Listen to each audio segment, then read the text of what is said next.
Good evening, everyone, and welcome to round 2 of the 2021 ASR Super Series presented by Endurance Chat Media. I am Michael Zalavari, also known as Floodman11, and it is time for the great return of one of our commentary team that we haven't seen in bloody 6 months. Kiwi Chris, welcome back! I'm back! Hello, everybody! Yes, it's great to be back. We haven't seen you or heard from you on a ASR or Endurance Chat Media production for SimRacing broadcast since March. I think it was round 3 of the TCAC Retro Le Mans was I think the last time we heard from you.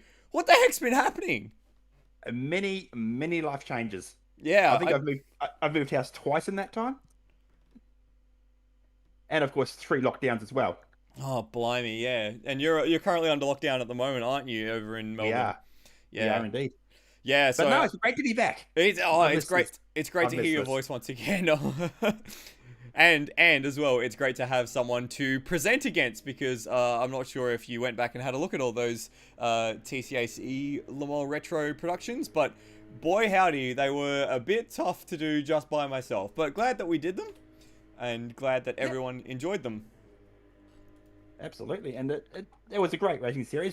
And from what I've seen from the first round here, we're in for another absolute treat. Yes, indeed we are. If you are unfamiliar with the Super Series, it is a dual spec Lancer series. You have the Class RS and the Class R cars, which are slightly different performance specs. And what we'll do before we jump into everything that happened from round 1 is we'll just jump in to the practice session as it is at the moment. We've got here Mike Coulston on screen. We're just going to be working through a little bit of frame rate issues because my computer is a heaping pile of poop.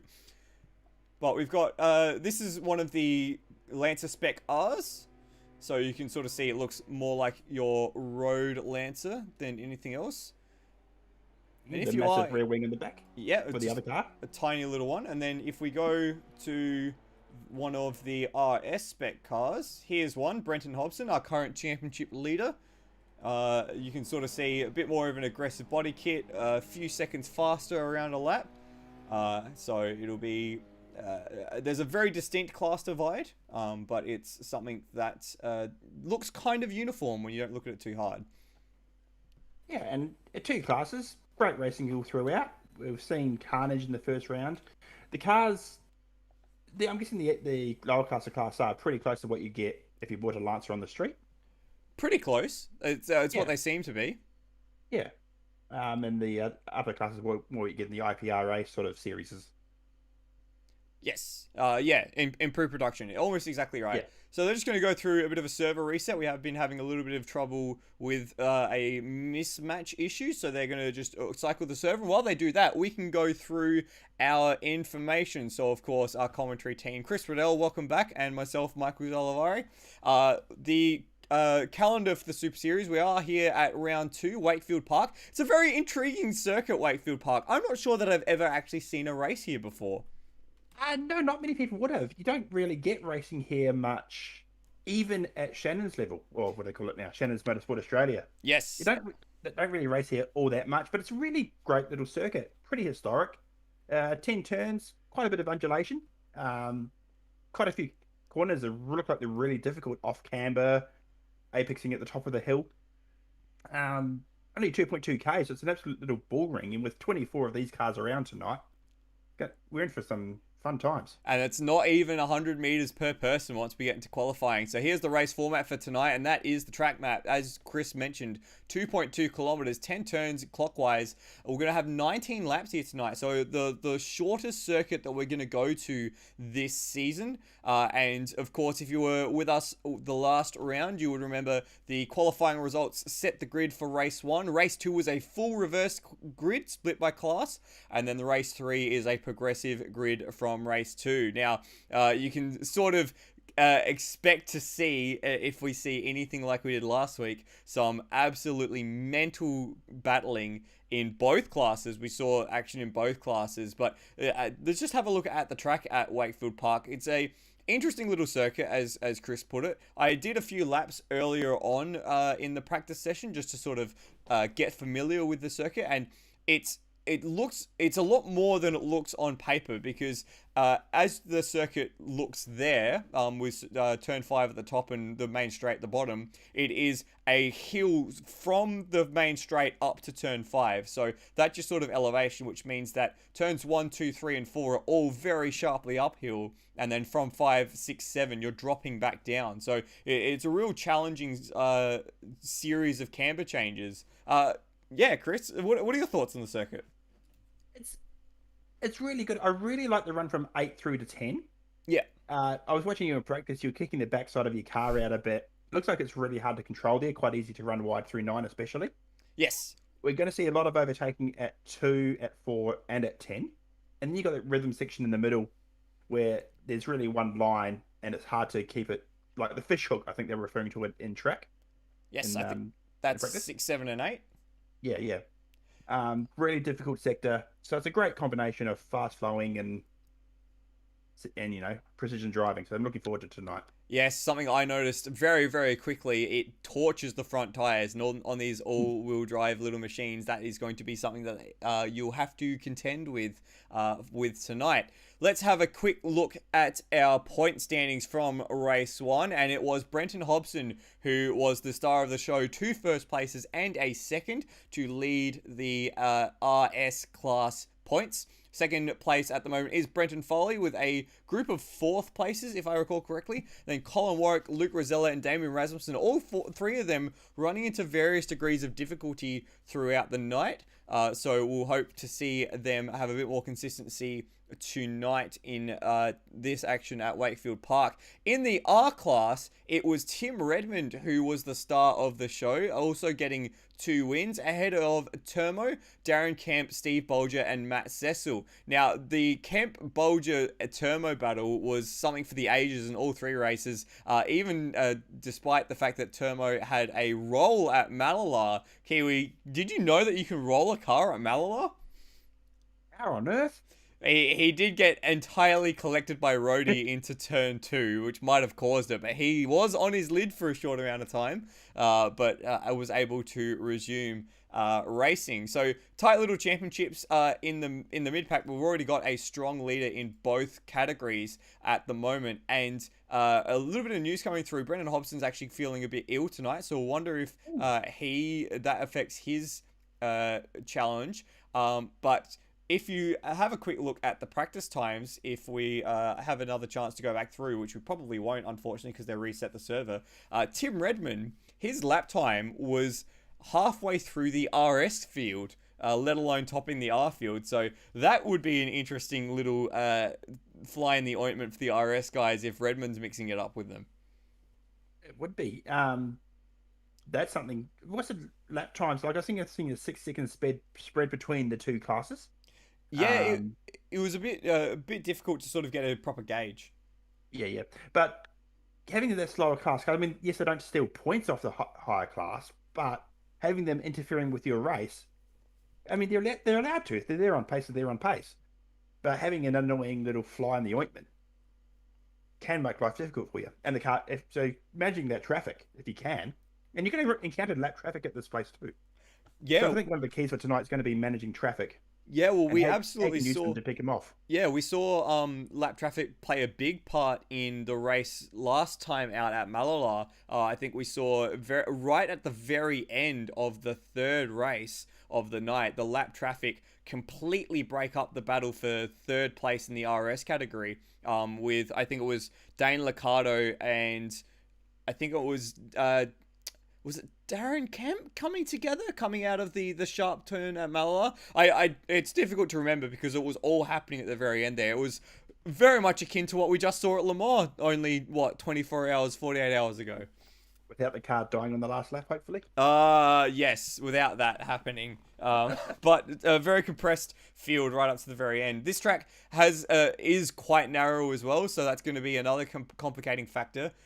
If you are an RS class car, Kiwi, where are you trying to pass? I'll put that race infographic back up again. Where are you trying to pass the slower cars? I think your best bet is through the slower corners. So turn 2, maybe, if you get a good run on them down the straight. Into and out of 10. If you catch them any time after 5, I think it's going to be really difficult to pass them. Yeah, well, I can say from experience that having a car right up your rear end coming through turn 6 and 7 is a terrifying experience. I had Scott Nolan in the practice session rage up behind me after I went a little bit wide through 5 and then tried to squeeze his way past through the sweeper at 6, and that was not a fun time. So yeah, I'm expecting at least one incident in traffic in each of these races. Would not surprise me in the slightest. And of course, in race 3, because the grids aren't set by class, it's just sort of all in. It could be some carnage early on there as well, because there's going to be some desperate drivers at the back trying to get past the slower cars. And we saw that last time out at Malala really have an effect. I think it was Luke Joyner who had a spin very early on in race 1, and he spent the entire race navigating through the R-Class cars. So it is a very difficult prospect for the guys who do get trapped behind some traffic, but patience is going to have to be a significant factor in this race, which is very difficult when we're talking about 19 lap sprints. Yeah, 19 laps, so 20-minute races. There's not a lot of time to get it done. No, not at all. And if it's anything like we saw last week, it's going to be mental. It's going to be mental. So thank you very much for joining us on Endurance Chat Media for round 2 of the Super Series. We are just waiting for the drivers' briefing to close up and for our qualifying session to get underway. Just as a reminder, qualifying session is a 10-minute free session, so as many laps as you want for that one. And while we've got the chance, we might have a look at just some of the stewards' decisions from last week, see if there was any penalties that might... There were a few penalties. There were a few, and there's one that sticks out to me at the moment, and that is a driving penalty for Lachlan Burke. So he has a rear of grid start for the RS class in tonight's first race. And that was for the contact with Brendan Ross, where we saw him make a extremely late dive on, I think it was Luke Rosella, and then just absolutely clean up Rossi into the hairpin through no fault of Rossi's at all. So that was quite a silly moment for Burke. So he's been given a slap on the knuckles for that one. Also from last round, I think Glenn Miles also copped the penalty of 10 championship points. He got himself in an incident with Dane Liccardo. That one's a little bit harsh. I don't think Glenn really could do much about that one. But that's not for me to decide. That's up to the stewards. So I will defer to their judgment.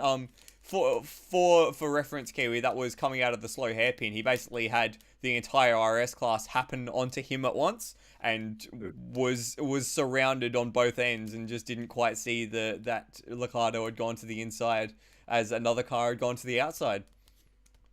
Okay, so it's a lap traffic thing. Oof, that does sound harsh, but I Yeah. have to see that.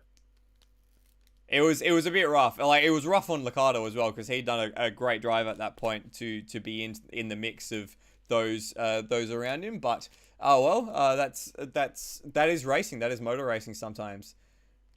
Absolutely. Traffic management, both from the slower and faster cars, doesn't take much. Yeah, and that's a thing that people may not necessarily realize, is that traffic management as a slower class car is as important as traffic management from a car passing. Yeah, knowing how to be passed, holding your line. If you are pulling over in a sensible spot, not doing it at the last minute, making your intentions well known early. Not getting on the grass, not making a mistake like that could affect other people. Yep. It's just as important as knowing when to make the pass. And we see it at Le Mans all the time. Absolutely. And so we see, especially with some of the GTM cars that we saw this weekend, didn't really pick their moments quite right. So, news coming through just right now, actually, is that there will be a split qualifying session. So it won't be a combined qualifying session. We'll have a R-Class qualifying for 7.5 minutes, followed by an RS qualifying for 7.5 minutes. So it will be a 15-minute total qualifying. And interesting change, very late on. What are your thoughts? I think it makes sense for a place like this. As you talked about it, having 200 meters of track. Less than 100 meters per track. So we've got 23 cars in the server at the moment. And 22.2 Ks. Yeah, less than 100 meters per car. When you have two classes of car on track, it doesn't really work for having a joint qualifying session like that. We've seen it, with Super 2 and Super 3 this year with supercars. They had a split session, I think, at Townsville. Yep.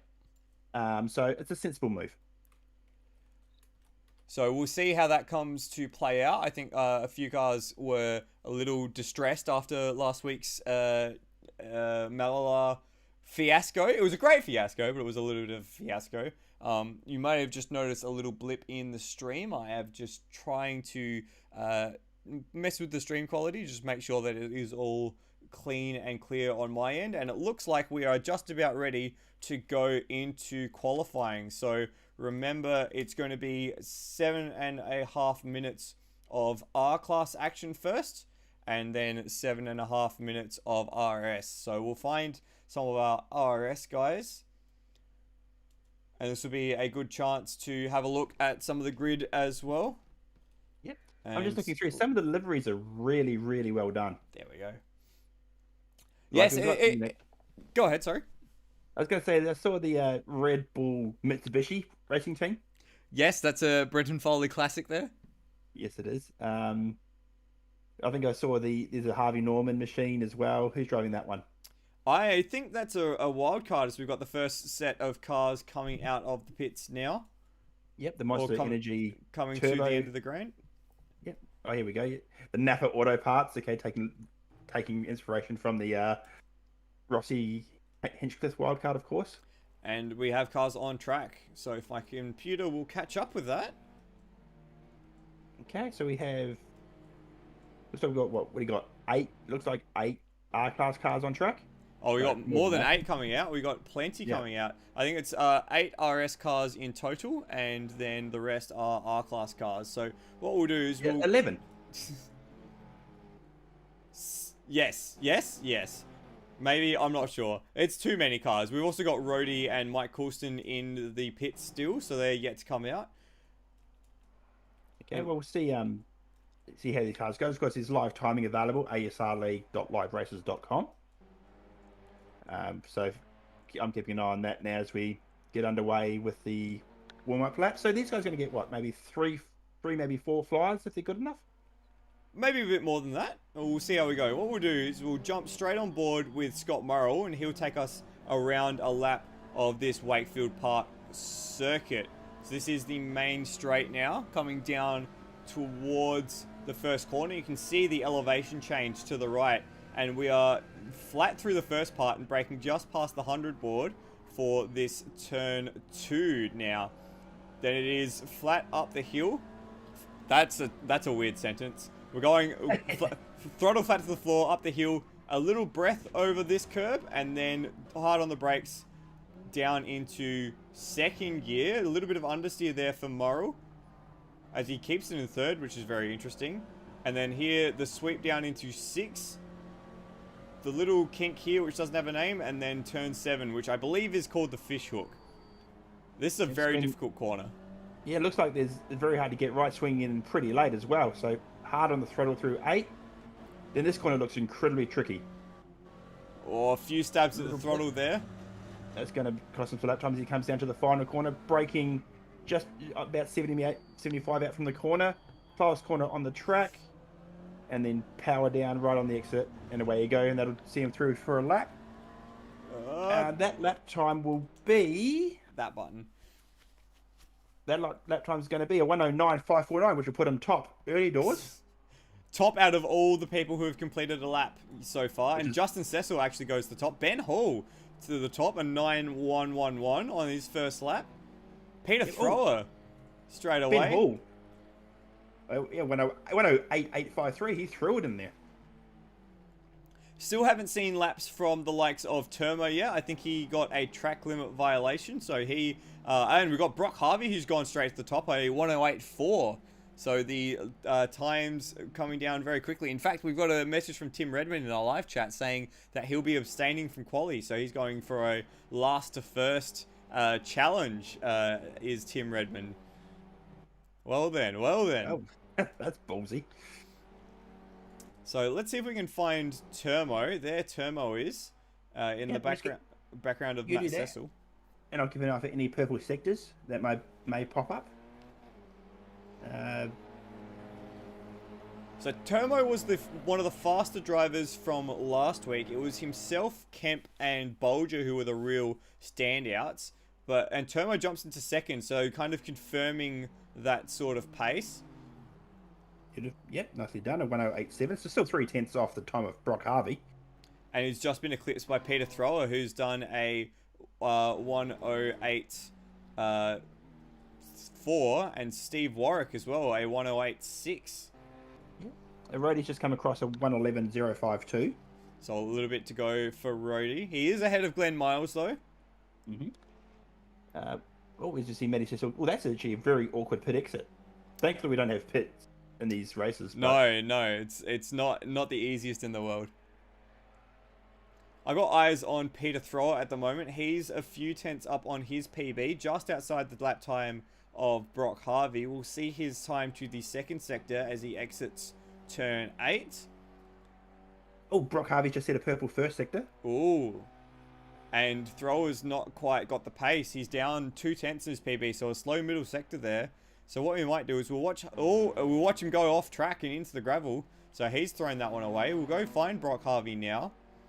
Great to see the Brock Harvey back in these cars, or back in any cars really. He did one race of the TCAC Retro and was never seen again. Yep, so he's 200s down to the second sector, so this may improve slightly.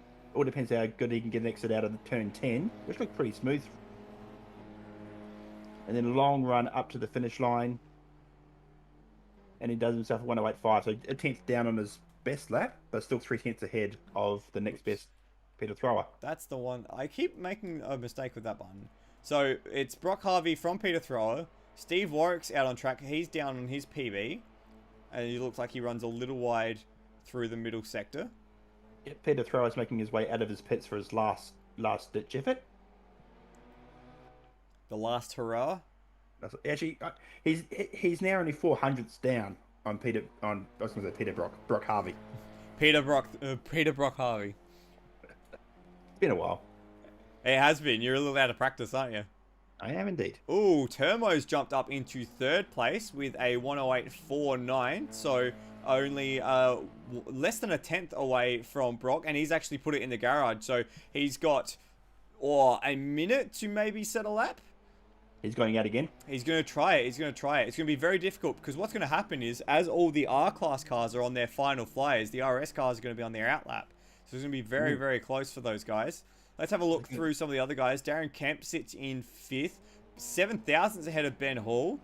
And Ben Hall picked up a track cut. So we'll see how that plays out on the rest of the session. Scott Murrell sits in 7th place. Then it is Steve Bolger for Gravel Rash Racing.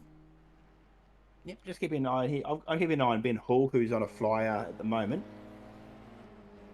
Whoa, he's very out of shape coming through 4. We're just watching Justin Cecil come across the line, and he doesn't improve. So we'll go find Ben Hall. He's up on his PB by about a 10th. I think he lost himself a 10th with that squiggly moment as well. They're coming through the fish hook now. That's actually a deceptively slow corner as well, looking from the outside anyway. Coming through now through what would be turn 9. Very sideways. Oh. Backs it in, does very nicely. 3/10 up. 3/10 up. We'll just see how he does across the line because Brock Harvey's started hit. Oh, is Brock Harvey? No, Steve Warwick going to the top. Yeah, we do have a new top time that we've just seen now. So Steve Warwick is the time to beat. Ben Hall's going to come across the line though, and he might jump up. He jumps into 5th, so not exactly the sort of end to the lap that he would have been after. Yep. Steve. So now we have our Brock Harvey, Peter Thrower, and Turmo. Well, Turmo's gone back to the pit lane, so he's obviously wasn't happy with that lap.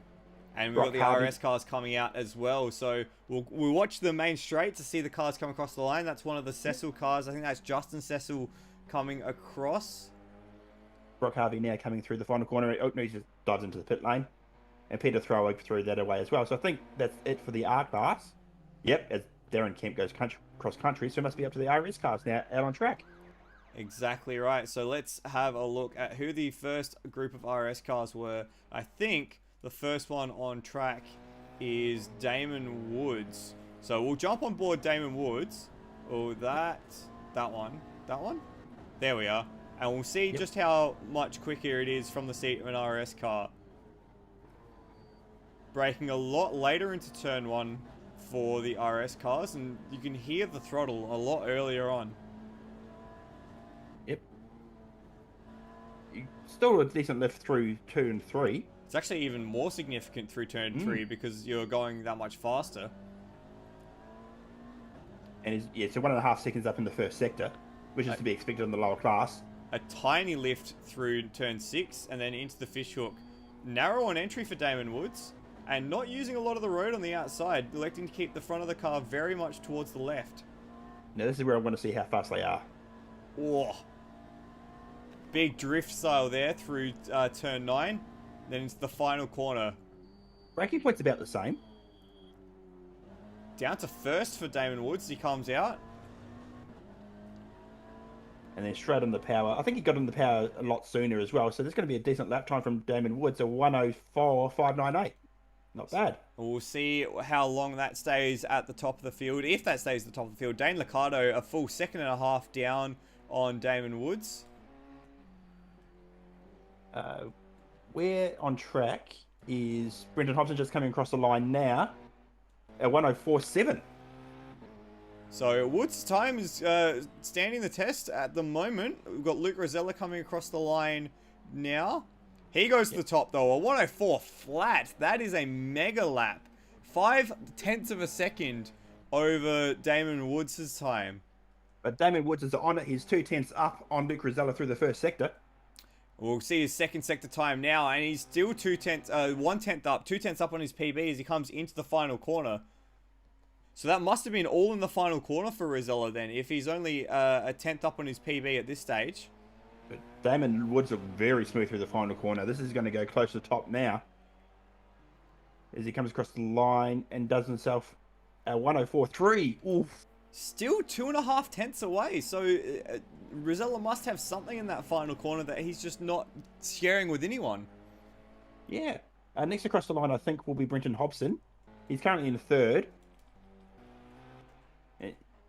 And he's a 1:04.2, so he jumps up a place there to go into second. Next across the line is going to be Scotty Nolan, and he does a 1:05.2. That puts him up to fourth. And then, who else? We haven't seen a lap time from Brenton Foley yet.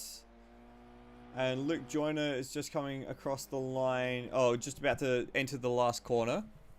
Yep. Brenton Foley hasn't even started a hot lap yet. So we're at Luke Joyner just coming across the line now. Currently in 6th place, and he will stay in 6th. Okay, let's see if we can find Foley. And, oh, I saw a green sector time from someone. That's Dane Liccardo. He's still a second and a half away from the head of the field. And he's just improving on his time. Did say in the practice session that he'd not seen a lap of this track yet. So he's still trying to learn. He, in fact, picked up a track cut somewhere. Luke Joyner's 8/10 up on his PB. So we'll track Joyner, and then we'll go see... we'll go hunting for Foley. Yep. And Nathan Higginson's just come out to start his qualifying runs as well. Where are we looking at here? So Joyner coming through turn 9. He's 9/10 up on his personal best. So 9/10 would see him jump Dane Liccardo, but not quite Scott Nolan. Looked very slow through that sector of the track, though. Slow sometimes is fast, and I think for that corner in particular, you don't really want to be looking fast. You want to be looking smooth. And Joyner comes to the line and jumps to 5th, so he does get Nolan. Nice. Oh, no, he doesn't. Sorry. He's 7/10 behind. Luke Rosella from 2nd place. Has he got what it takes to go pole? He only needs to find 600ths of a second and doesn't do it. And that was... Dane Liccardo's Nick. I saw Foley in the background. I'm going to try and find Foley. So keep us updated on lap times, but I'm going to try and find Foley.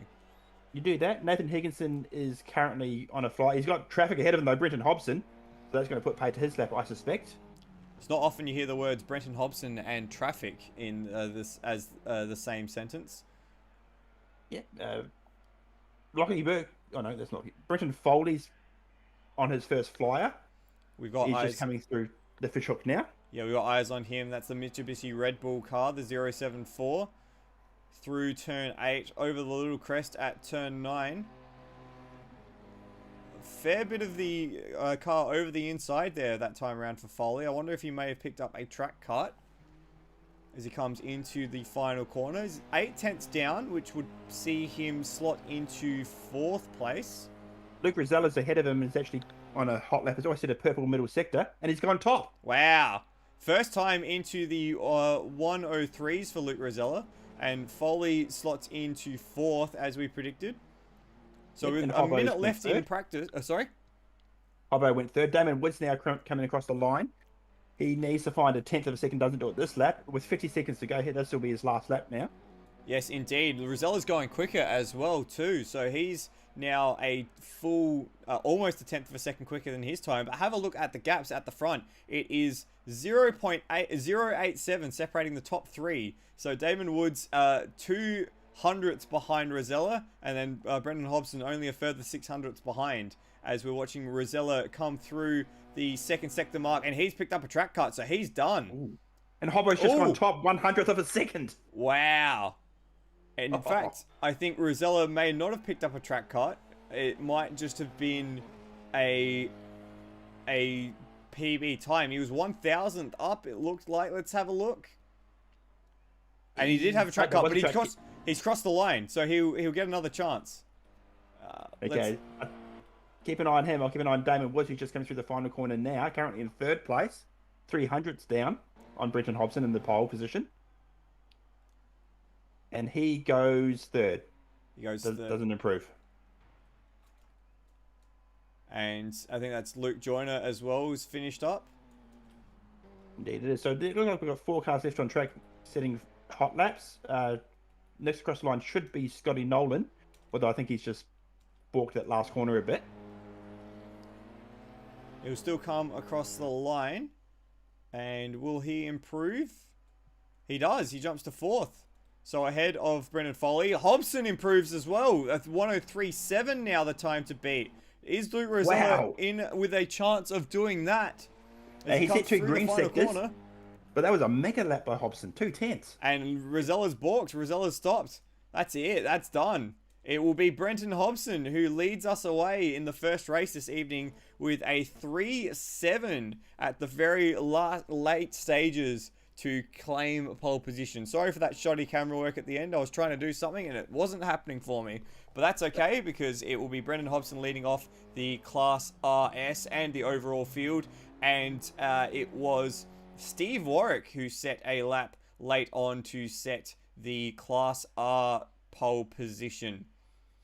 Yeah. So that was a great qualifying session. Margins are really quite small between both pole positions.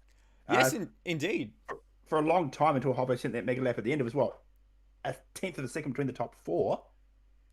And for the R class, I think we've got 4.62, 4.64, 4.67.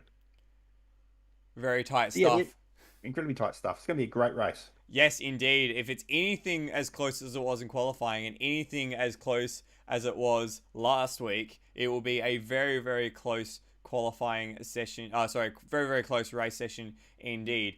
We're going to take a quick break while the cars are going through their warm-up. We'll see you back in just a moment.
And welcome back to Super Series Round 2 for Australasian Sim Racing. We're at Wakefield Park for the first of tonight's 3 races. If you haven't seen the format for tonight, first race has the grid set from qualifying, which will be a 19-lap sprint. All the races will be 19-lap sprints. We've got qualifying to set the first race grid. The second race will be a full reverse grid split by class. And then race 3 will be a progressive grid from race 2. We're just finishing up the warm-up session now, and we'll be ready to race soon. Kiwi, your thoughts on qualifying? Qualifying to me was actually really intense, especially for the top class. We spent so many times that, so long there, with 3 drivers just within a hundredth of a second. Great lap from Hobbo in the end. And same with the lower class. We had, 3 cars battling it out. And I think it showed, I saw a couple of incidents like in traffic, cars getting balked just because there wasn't enough space. So when you have 24 cars in the same pace, same part of the tarmac, it's going to be really tight when we go racing. Indeed. And I think splitting the qualifying sessions in the end was a good decision. Because can you imagine having 24 cars on this sort of circuit at that point in the session? I mean, I hate to hark on about Le Mans, but we had at Le Mans where a GTE Pro car balked its P2 car, and that's a 13-kilometer circuit. Yeah, exactly. It can happen anywhere. It really can. So good decision very late on the piece to change that around. And it has given us 2 very compelling grids for the first race. Of course, the R grid and the RS grid. What about Tim Redmond? If you're Tim Redmond and you're electing to stay out of qualifying, how is that confidence or is that arrogance? What class is he in? He's in the R class. I get it. I do actually somewhat get it. Are we expecting him to be up the front of that class? Absolutely. As I said at the top of the show, in practice, he was sitting in the midst of the RS field in his practice laps. So yes, it's arrogance, but we love it. We do love a little bit of arrogance here. The cars are just making their way to the grid. So we'll see our full grid, and it will probably tank the frame rate, but apologies. I still do need to get my hands on some better computing gear, but that is in the works if someone wants to help me build it eventually. Crowdfund Insurance Chat Media's PC build at. Oh, please don't. By the way, while we are waiting for the grid, I do want to give a shout out and a thank you to NetherRealmian, Steve DeVries, for putting together our broadcast graphics, including the brand new broadcast graphics with our new logo on it. So thank you very much, Steve. And of course, Lada Safety Car, our good friend from Endurance Chat Media, for making that new logo. Chris, the grid! The grid, let's do it. So on pole in the RS class will be Brenton Hobson from SimRacing, number 88. His teammate in second place, Luke Grisella. And third place will be Damon Woods in the Evolution Racing team, Lancer. Fourth place will be the third of the Synergy Sim cars with Scotty Nolan behind the wheel. Fifth on the grid will be Brenton Foley in the Red Bull Mitsubishi. Sixth, Luke Joyner. I just realised I've got to race through this quickly. Seventh, Dane Liccardo in the Burson... No, that's out of order. Eighth is Nathan Higginson. Ninth will be Lachlan Burke. And then we come to our 10th place, leader of the R class, Steve Warwick. 11th will be Brock Harvey in the Coca-Cola Racing Lancer. 12th, starting from pit lane, it looks like it's Peter Thrower. Indeed. Pit Turmo in the Monster Energy Lancer in 13th. 14th will be Ben Hall in the Harvey Norman machine. 15th, Steve Bolger, Gravel Rash Racing. 16th, Darren Kemp, C7 Motorsport. 17th will be Scotty Murrell in the 661. And Cracker's also starting from pit lane in the Erebus machine. And he was an RS class car, and he did not set a lap in qualifying. 19th will be Justin Cecil in the Warwick Automotive machine. 20th, Matt Cecil. So that's, what are they, family? Brothers?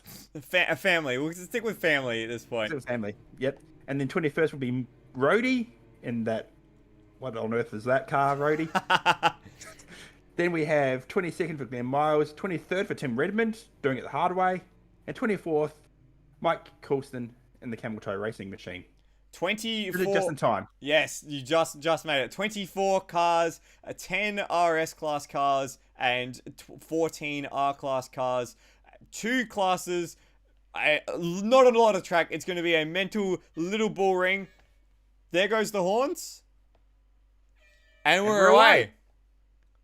And it's even start by both cars. Very even. A little bit of mixing and matching in the background, but it will be Hobbo. Will it be? No. Rosella's on the inside. Can Hobbo sweep around and take the lead? They're going to go side by side up the hill towards the second sector of the track. It looks like everyone made it through down behind as well, but Hobson does take the lead from Rosella, and it will be Damon Woods who stays in third, but Hobbo's going wide, very, very wide, and Rosella swings through, and there's contact between Woods and Hobson, and they both escape.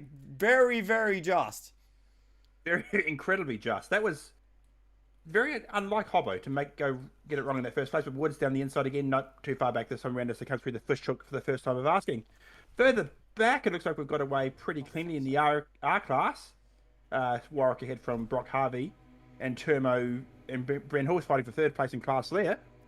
Oh, very wide from Turmo, even wider from, I think that's Colin Warwick.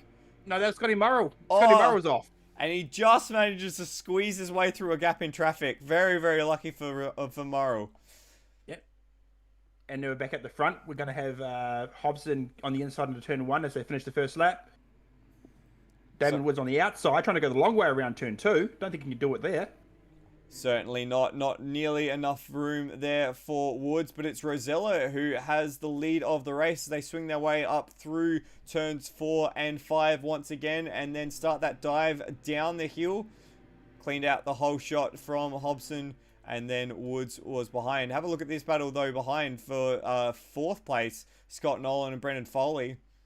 They're very close together. This is a very long, angry line of cars as they come through the second lap.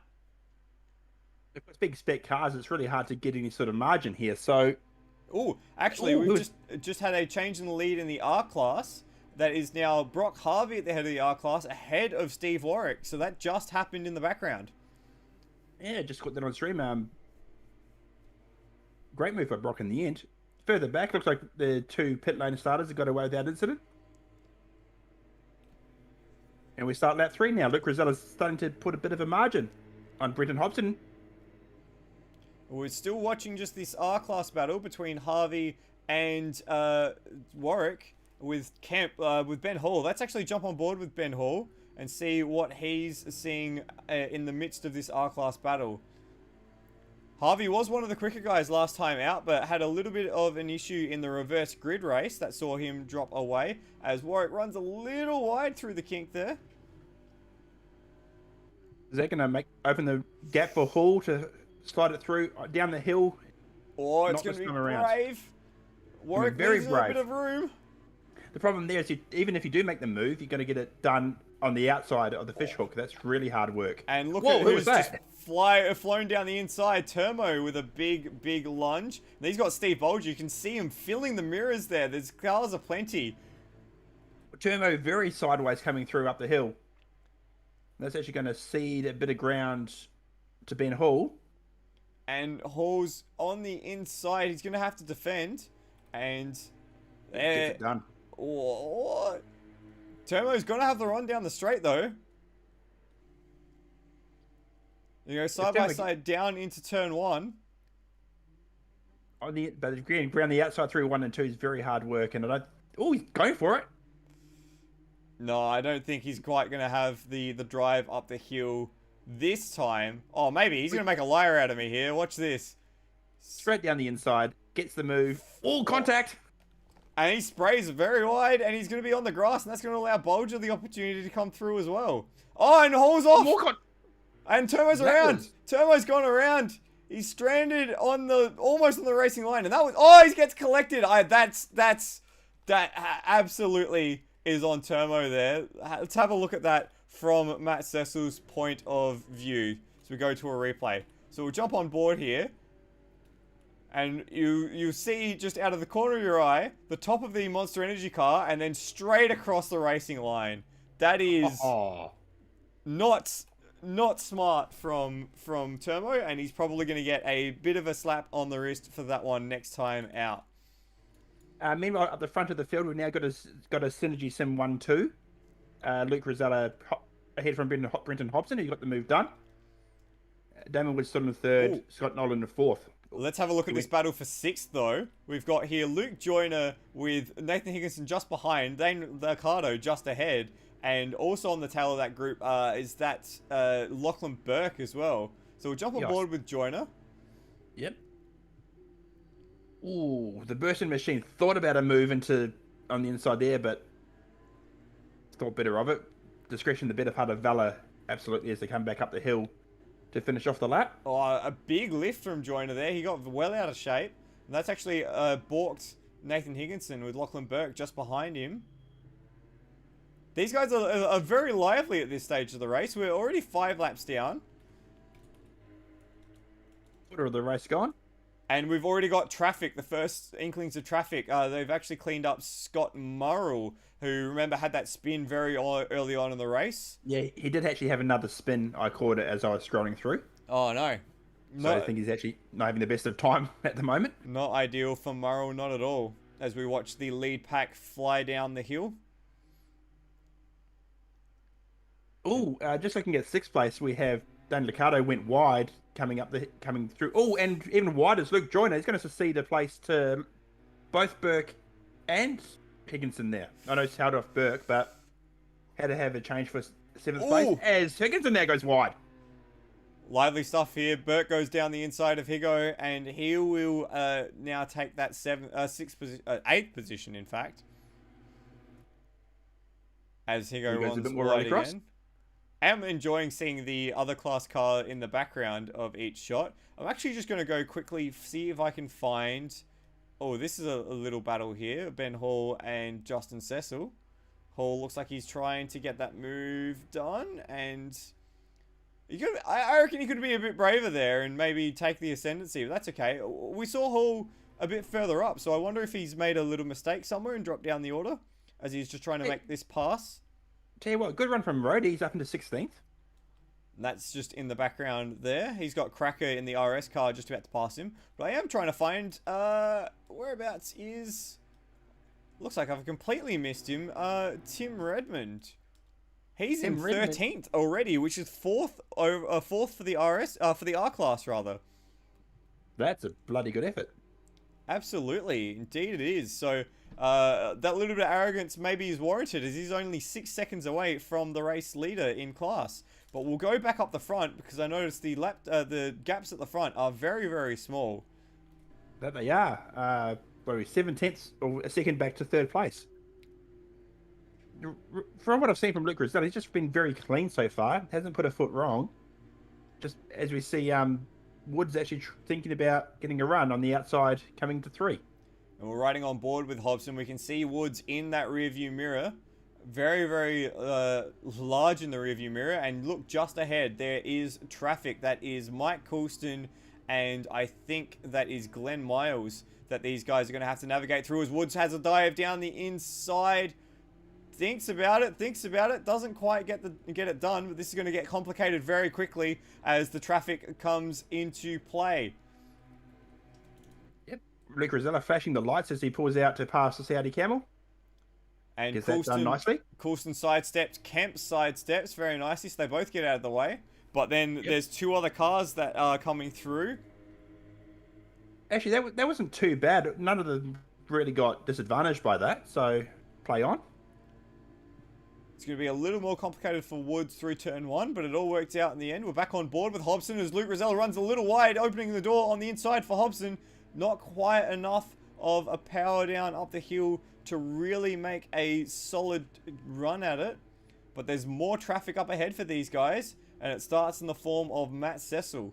And that big group just ahead, including Peter Thrower, Turmo, and I think Glenn Miles. I think actually Glenn Miles this time. Yep, I think Ben Hall's had a bit of an oopsie. He's back down. He's dropped off the back of Justin Cecil now, and Rhodey's actually on his backside. Interesting. We'll catch that a little later. We might not even get a chance to catch that at all because this is going to kick off in just a moment. Now these, we got a drive-through penalty for Dane Liccardo, and Hobson into the pit lane. That's interesting. That's very interesting. I mean, a tire's really going to be that big a deal here? Oh, I'm not sure. Maybe he's trying to just get out of traffic with the problem. Maybe he thinks it might be better to take the pit stop and do tires. Lockie Burke's also coming in now, so maybe there is a tire thing. Ah, interesting. We'll have to see how this plays out for this group. What this has done is that's released a bit of pressure on Luke Rosella, who's gone through on the inside of Turmo. In fact, I think there is a pit stop mandatory. Okay. For this race and for these cars. I will just double check that. While you do that, Hobson comes out in 7th, importantly with no one around him for miles. So now he can get the hammer down. For Glenn Miles? No. You knew I had to do it. I know you did. God, I haven't missed your terrible jokes. As we see, Higginson and Luke Joyner trying to go around the outside of Scotty Murray while they're too right, and Higginson's actually gone off the track. And he's actually well off the track. Conceded a good couple hundred meters. Oh, there's almost a touch there between Joyner and Murrell as they came through the sweeper. Murrell off to the outside. We did have a pit caller. I think we got Luke Rosella who came through the pits. Yep. On track leader. And now Damon Woods out now. And now Scott Nolan and Brendan Foley are arguing over second as they come through a string of cars. We've got information coming through the chat. No mandatory pit stop, but the tires are an issue in the RS class. So this is an interesting divergence in strategy to see whether or not the tires are going to be the deciding factor here. Yeah, so we'll see here. If Damon Woods doesn't pit this lap, he probably will stay out and just try bring it home at the end, you'd imagine. And so we'll have Hobson's gone around at the top of the hill. I just caught that at the bottom of the screen as Dane Liccardo picks up another penalty. He's just gone around, just gassed it up a little too early, and he's facing backwards now as the Class R leader passes him, and he's gone straight into the racing line. He's been collected by Steve Bolger and spun once again. That was not smart from Hobson. We've seen a lot of very canny maneuvers from him, but that wasn't one of them. And that's the second car we've seen do that at that part of the racetrack. Yeah, it's a little blind there, and we're just watching the replay, and you could see the Class R cars coming over the crest as Hobson tried to do the flick turn. So not a great moment there for Hobbo, who drops now down to 10th overall. Damon Woods is still on track. He's got a smudge of 6 seconds over Brendan Foley, who I don't think has stopped either. No, he hasn't. And we just saw a yellow flag in a section of racetrack. I think that was for Dane Liccardo and Cracker getting involved. Yes, we're just getting a replay now. Remember, Dane Liccardo has a drive-through penalty. And it looks like... one of the race. It looks like Liccardo's gone off and then Cracker's just gone off in sympathy. So, very weird one there between those two. And there goes Higginson off from 5th place. And he's well off as well. Higginson does like torture the tyres, so maybe he's suffering with a little bit of tyre drama as we are on lap 12. He's just got Scott Nolan behind him, who has pit. Luke Rosella is already on the tail of Luke Joyner, who has yet to pit. But let's have a look at the lap times here. So Luke Rosella is going to cross the line and do a 105.4. Now, Kiwi, you've got the live timing up. Is it possible to have a look at what Damon Wood's last lap time was? Was a 106.5. So that's a second gap, effectively. And I just had the timings up on the screen, but then they disappeared, because of course they did. It's 1.1. Dane Liccardo gets his 4th penalty. What are you doing, mate? Oh, we're going to keep a tracker here. Yeah. We... Tell you what, at 1 second a lap with 7 laps to go, last lap for the win, maybe? It's going to be close. The gap is 26 seconds is the problem. So it's Brenton Foley in second. Rosella's a bit further down. It might be, though, that the tyres for Woods fall off a cliff. Now, well, he just ran a 106.3. So that's 9/10 slower. That's true. As we've got more cars coming to the pit lane, Luke Joyner's coming into the pits now. So let's leave that quickly. And actually, just quickly, Steve Warwick, remember one of our Class R front runners, down in 23rd. So I wonder if he's had a problem, as he has a problem now and almost ends up facing the wrong way. He's actually just letting the leaders through. We'll catch up with that battle because that's Tim Redmond right on the tail of Brock Harvey there, with Steve Bolger just behind. There's a yellow flag? No, that was for, I think, someone coming through the pit. So Brock Harvey now with Tim Redmond all over the back of him as they go across the line to start lap 14. Number 5 for Dane Liccardo. Oh boy. So we just said Tim Redmond's actually got a good run out of turn 2, but he can't do anything with it. We're on board with Tim Redmond. Takes a lot of curb as well. It's very shallow in entry again. Whoa. Whoa.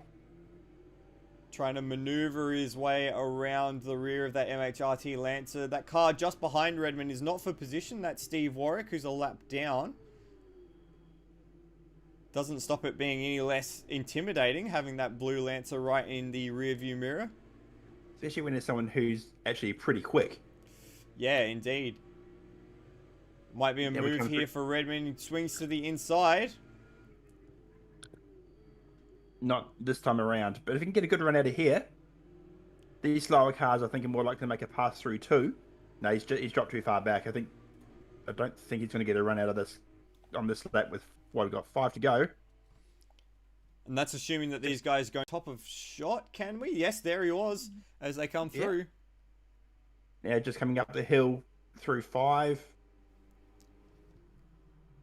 They really do Constantina up through that top of the hill there.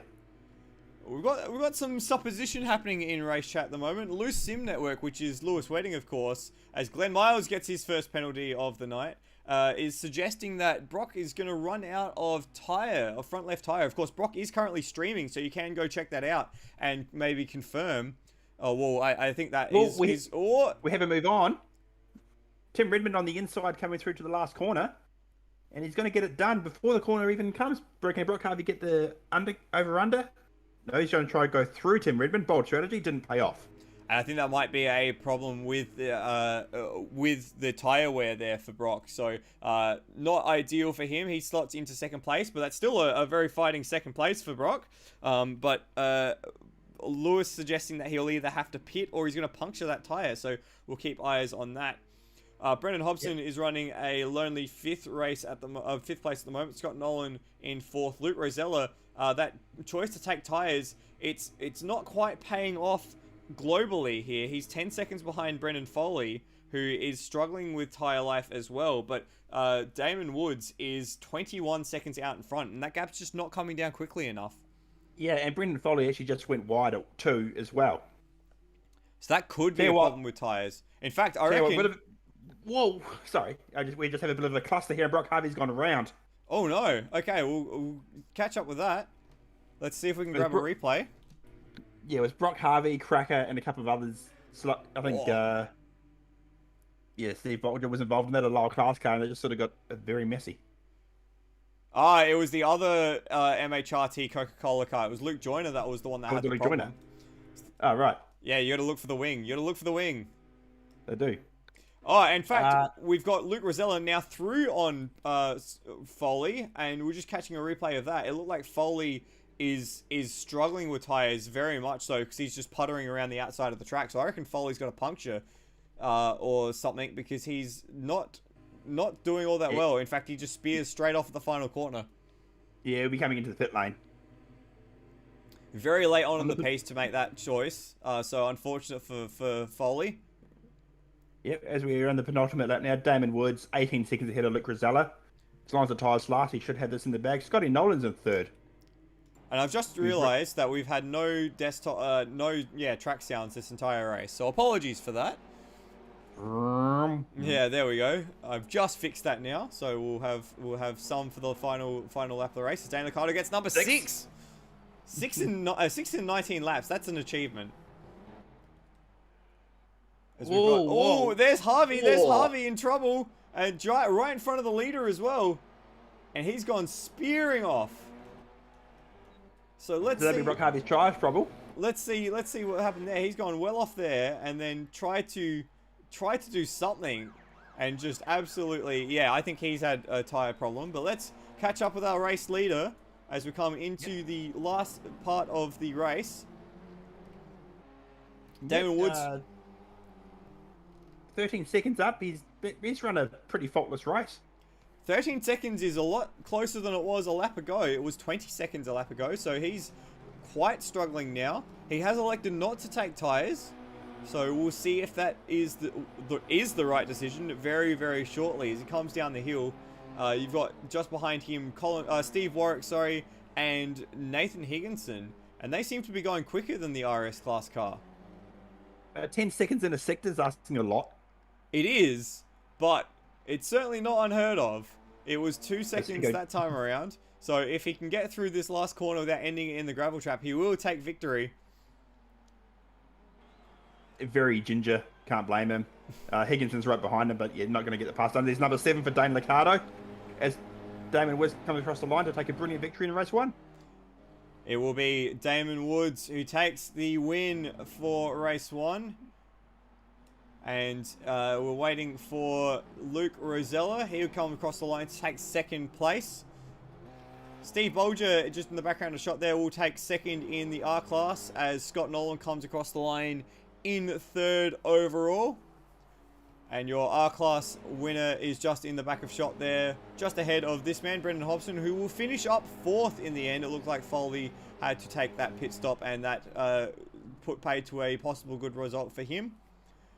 Still, 5th isn't too bad for him. Fifth is good. Remember, he is second in the championship, so he was looking for a little more, perhaps. Damage limitation when you have an issue like that. Never the worst in the world. To come home 5th is not too bad. And there's Tim Redmond in 6th place in the slower class. Yeah, 6th overall. Very impressive result for Tim. As he comes across the line to take R class honours. There's Dan Liccardo taking his drive through on the Oh, last we lap. got a spin on the last corner between Nathan Higginson and Lachlan Burke. Higo's coming into the pits. Yeah, it looks like Higo's absolutely torched his tyres. He's drifting it into the pits. Is he? No, he was a lap down already. So these cars are a lap down, so they're already celebrating. Okay. So That's right then. there we go. Higo, Burke, Joyner, Bolger in second place in R class. Termo in third. I think these guys might just be making their way to the finish line. No, they're done. Peter Thrower, Justin Cecil, Rhodey. These guys are all finished up. Rhodey in 14th, so well done to Rhodey. Ben Hall 15th. Matt Cecil 16th. Darren Kemp, Scott Murrell after his litany of problems throughout the race. Brock Harvey down in 19th after that late pit stop. Oh. Cracker 20th, Steve Warwick 21st, Mike Colston 22nd, Glenn Miles, and Dane Liccardo after many drive-through penalties rounds out the 24 cars. So that was race 1 at Wakefield Park, and it was quite eventful, you could definitely say. Interesting tyre strategies. In the end, it was Damon Woods who made the no-stopper work, but very, very gingerly. Chris, do you reckon we'll see a few more drivers try that in the second or third race tonight? I think so, because race 2, the reverse grid, you're going to be using the tyres a lot harder. So really, based on what we've seen here, pitting, if you're in the RS class, is the way to go. To be a very brave man to not do that. What about if you're in the R class, if you're maybe, say, Brock Harvey, who was by himself for a lot of the race and able to save the tyres, yet still fell afoul of a puncture late on the race? What happens there? I think the lower class, the R class, might be more of a gamble to pit. RS class, definitely, but R class, think about it. Fair enough. Yeah, if you're someone like a Dane Liccardo, if you can drive through a penalty, you might take a risk. Yeah, fair. 7 penalties in a 25-minute race. That is an achievement. That's my level of driving. I think we've got we've had that number quoted at us quite a few times. Glenn Miles has the record of drive-through penalties with 12. So he was going for it. He was trying to get there. Yep, Brock Harvey putting in chair, he just blew the left front.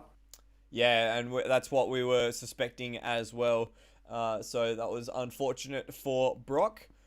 We are trying to get the service set up for race 2. An uncharacteristic spin for our championship leader, Kiwi. Yeah, very rare that you see. And then the rejoin as well.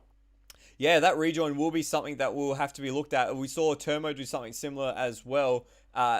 That's it's not smart driving from either Turmo or Hobson.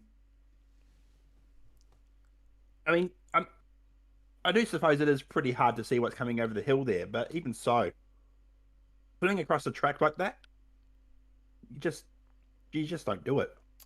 Or you try your very best not to. So it wouldn't surprise me to see a maybe rear of grid start next time out, or a points penalty or something along those lines. For both Turmo and for Hobson, and that would be drastic in both classes, because Hobson's the current RS class leader and Turmo is right at the very pointy end of Class R. Yeah, and I don't think there's any points drops in this 10 round series, is there? I have not done sufficient reading to know whether or not that is the case. Yeah, I don't think there is. So one bad round is hard to come back from. At least with 30 races, essentially. You have the chance to do all those points back you lose. So, and the way the points are set up is actually basically 1 point per position unless you're in the top 3. And that also encourages finishing races as well, because then you do get points for being there at the line. Yeah, just having a look at the. So we're just about ready to go for race 2 here, the reverse grid.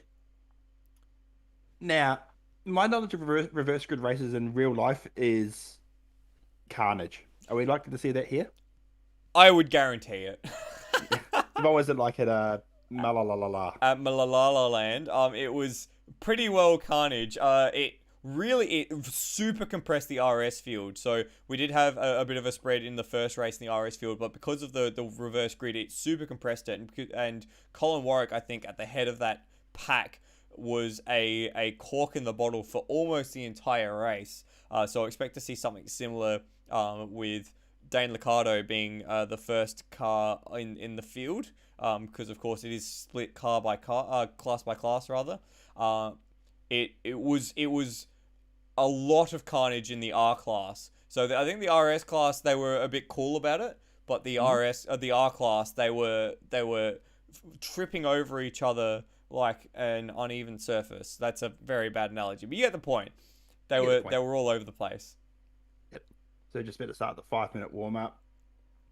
I guess a lot of these drivers now will be thinking, we're tires the way to go. And if you do pit, is it best to pit around lap 10 of 19? And try and keep the even tire strategy. Try and keep it as even as possible on each side. Yeah. Yeah. Well, it might be smart for someone to maybe try and play the optimal line through traffic. So, just as they come up to a big cluster of cars, dive in the pits, get out the way, and hope it diffuses. If they're in the right window. Yep. I think we saw in the first race the tyres for the RS class were going to about lap 13 before they started dropping off. So really, your pit window will open from lap 7. So if you're in a bit of traffic, it might not be the worst idea. Especially if you're someone like a Hobbo, who we know thrives in the clean air. Yeah, he's absolutely metronomic, which is surprising then why he made that little bit of a mistake. Yeah. We are harping on about this mistake a little bit, but it is just so rare. It's like seeing a unicorn. I've got a unicorn in my bedroom. What are you talking about? I am going to not make the joke that my brain thought of. a little fluffy toy.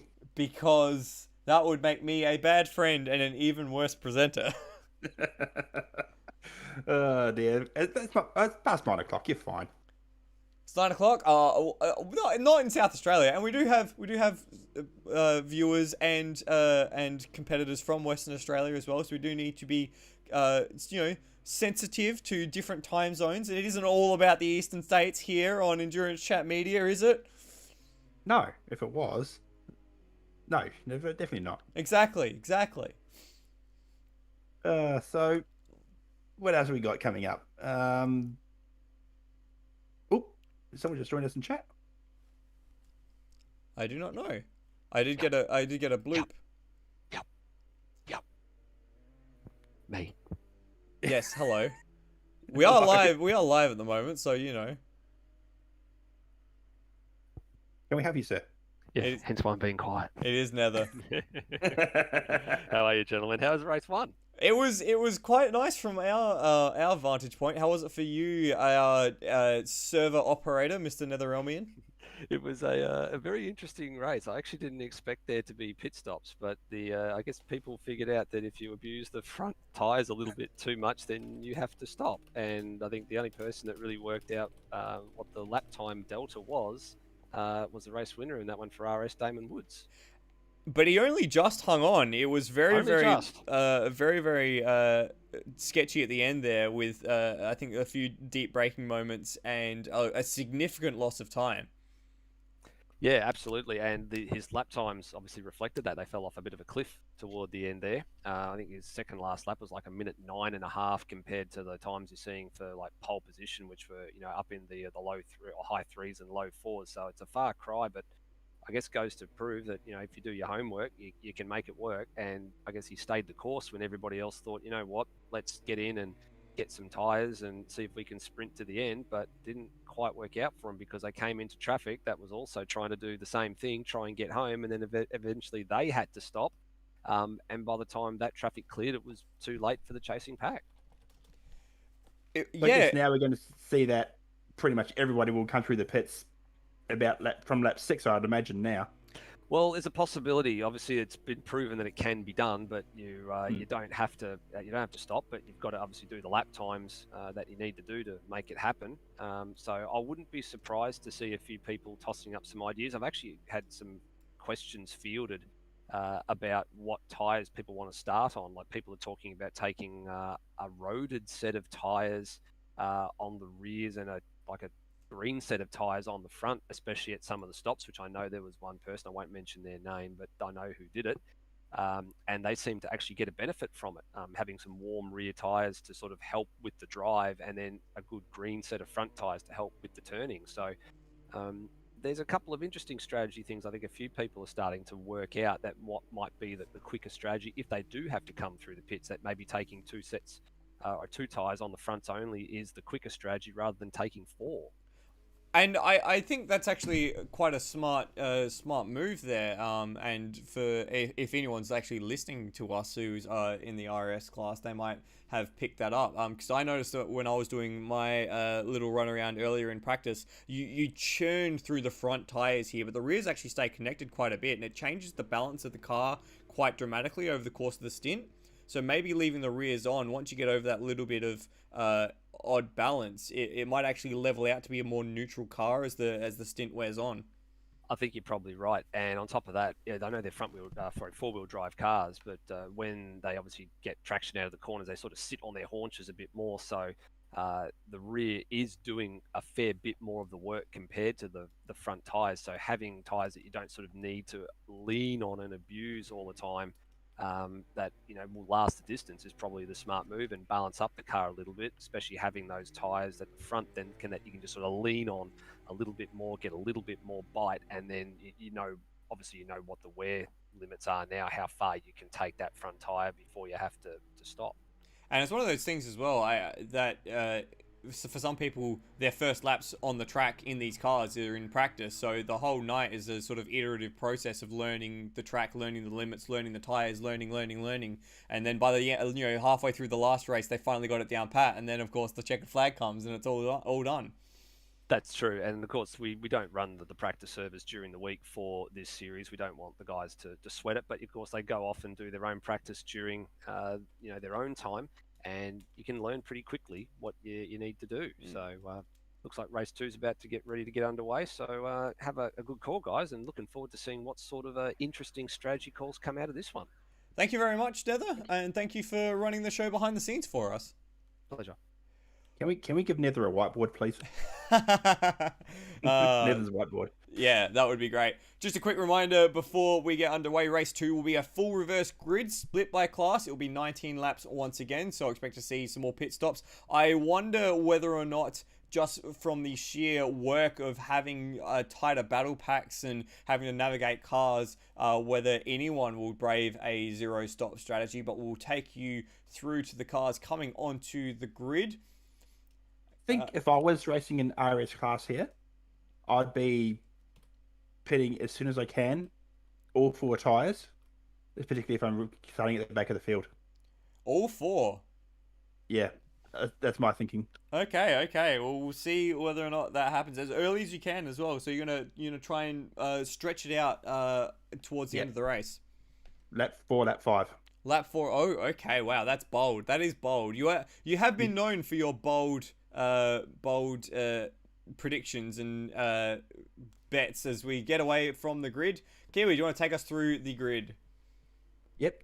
Dane pit lane penalty. Ricardo starting on pole in this one.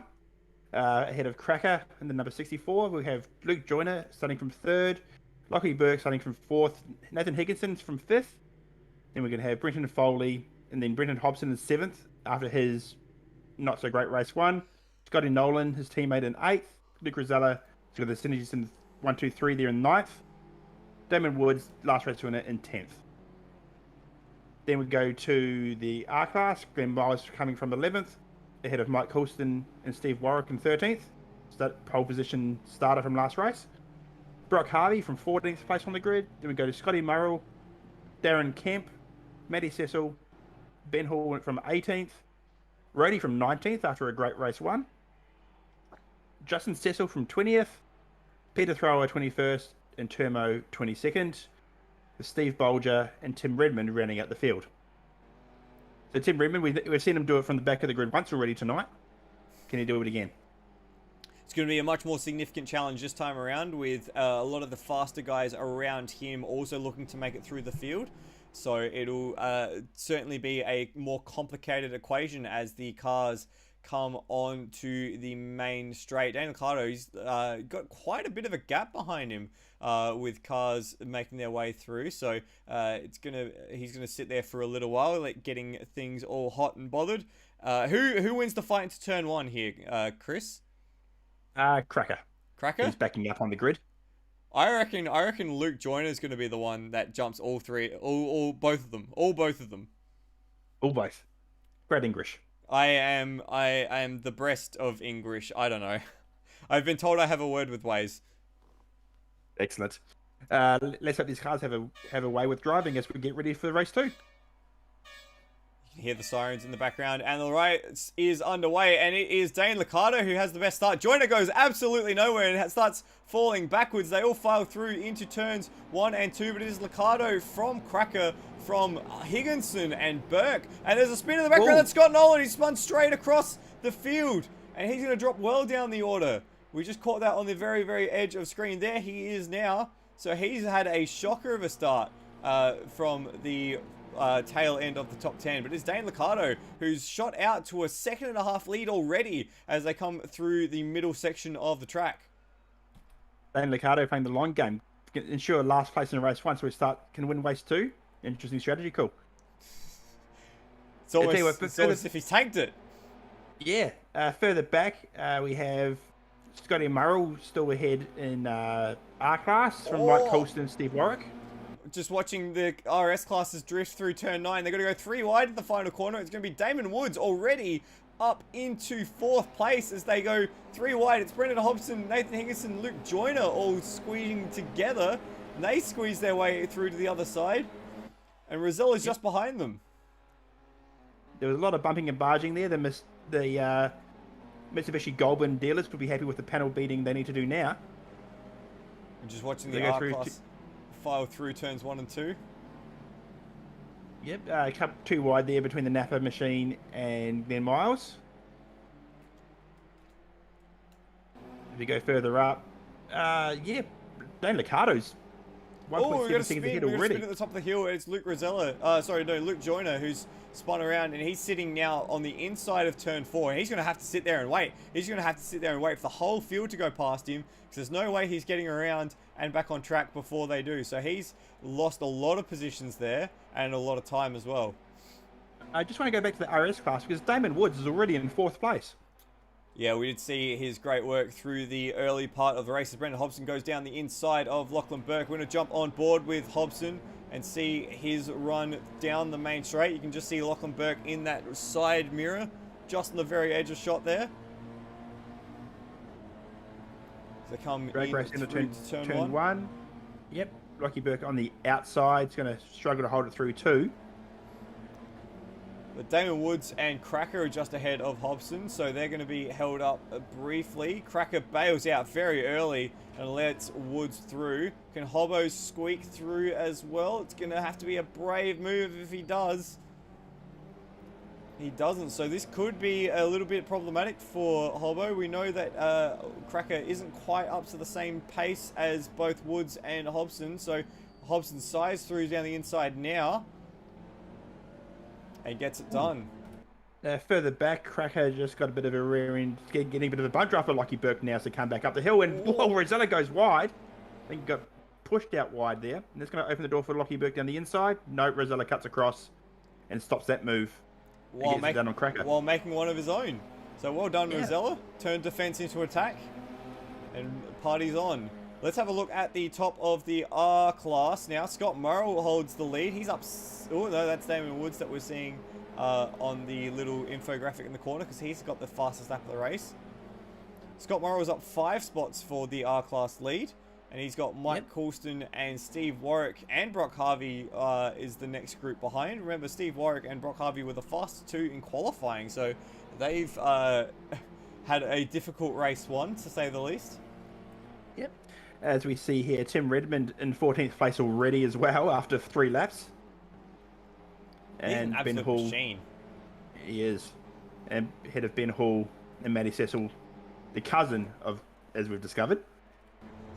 Oh, we got very intimate with the rear of the Camel Toe racing car on board of Steve Warwick as they come through the fishhook. And in fact, Warwick has to check up and goes wide. Coulston goes wide as well. And that means Harvey's going to swing through. Redmond's going to swing through. Is Harvey going to grab Coulston as well? No, but Hall's going to get Warwick. It's so 3 positions lost there for Steve Warwick. As that's someone well wide in the background. Didn't quite see who that was. I think it might have been Milesy. I think it looked like Glenn Miles. Yeah. And this is a winning battle pack with Luke Joyner trying to make his way back up to the RS class. Well, we can just see that in the back of shot. I'm still holding on Brock Harvey here, just as Tim Redmond is on its tail. We'll go back to that battle further back now with Rhodey and Termo. Luke Joyner in the RS machine trying to make his way through. Termo's got a great run up the inside here. Bolger's going to try and follow him through on Rhodey. Not quite enough room there this time around. Luke Joyner getting it very sideways up the hill. And down the hill. And down the hill. Basically, anywhere there's a hill. And Brenton Foley's got to the front of the race. We've missed that. Wow, so let's track all the way back up to the RS class. And Foley, he's got a Liccardo. Yeah, so must have just been Liccardo that he's just gotten through. Yep, looked like it was into turn 5. But he's gone wide, and Liccardo's going to go too wide, back out of 2, up the hill. And we're going to jump on board the best seat of the house, which is right with Damon Woods, on board Damon Woods, as Brenton Hobson goes firing up the inside. They're going to go 4 wide. There's contact, there's beefing, there's barging. There's a bit of barge there. 3 wide. There's still 3 wide over top of the hill.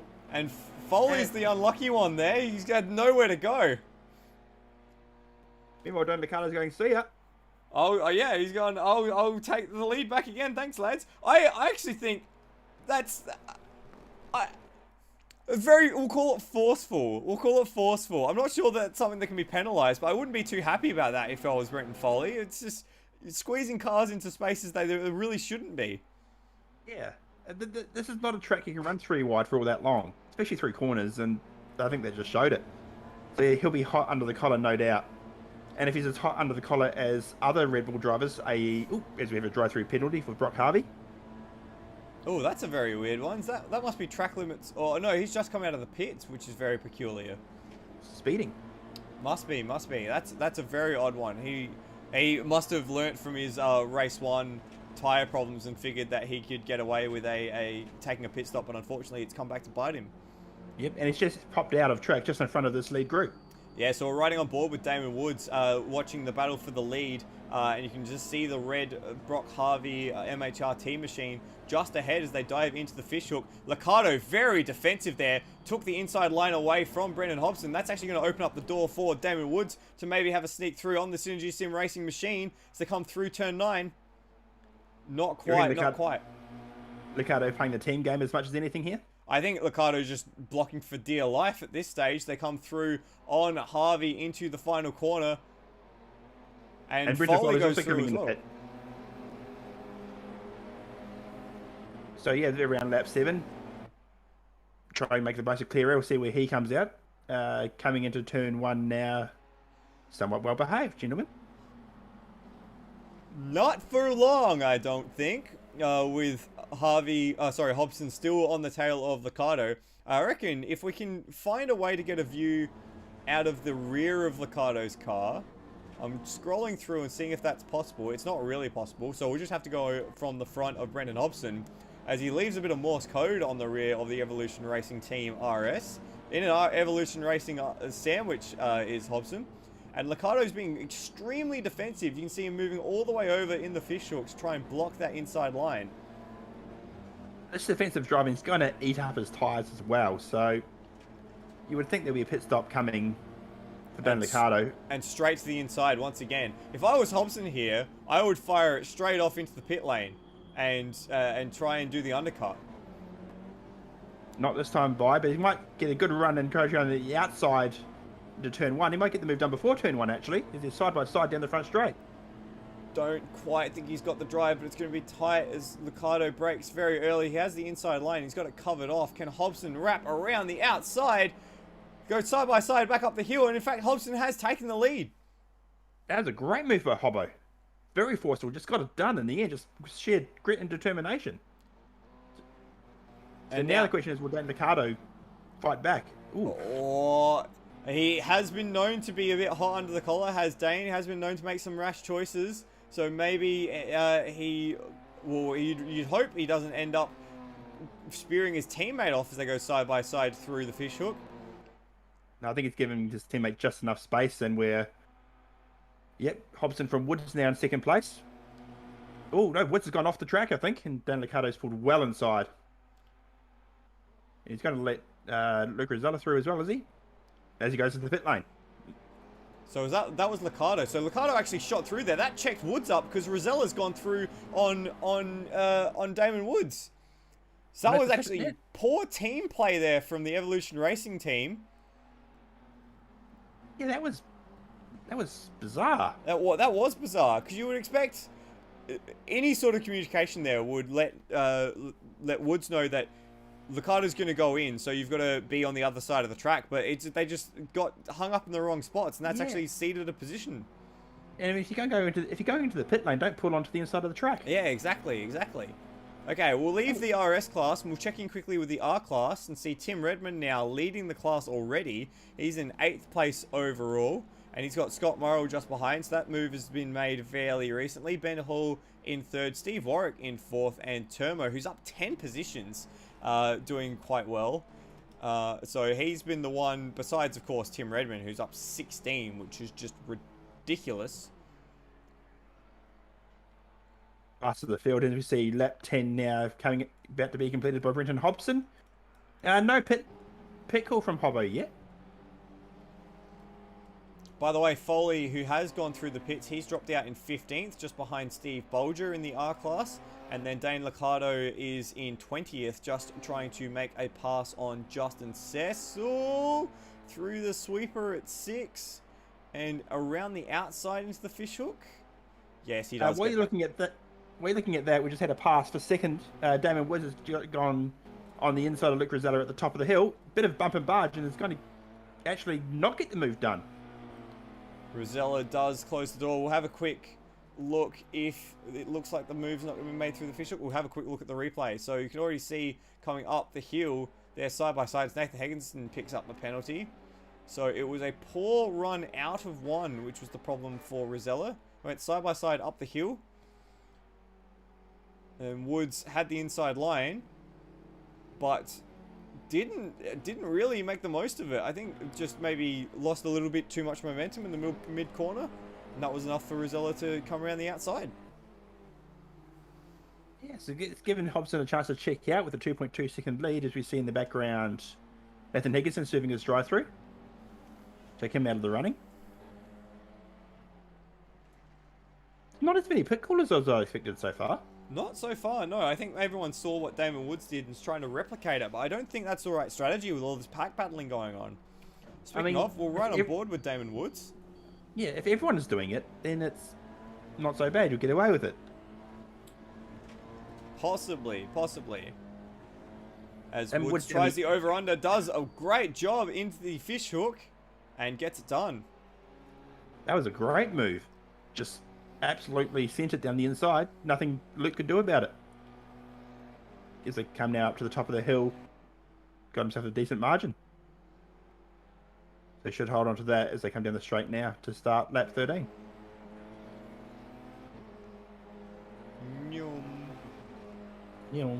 So Woods was the winner of the first race this evening, and Rosella finished second. So these two have returned to that running order, but they've got Brenton Hobson just ahead of them, which is a bit of a problem for those two. We got Rhodey with a drive-through penalty. That's a shame for the Roadster. Whereabouts is he on track?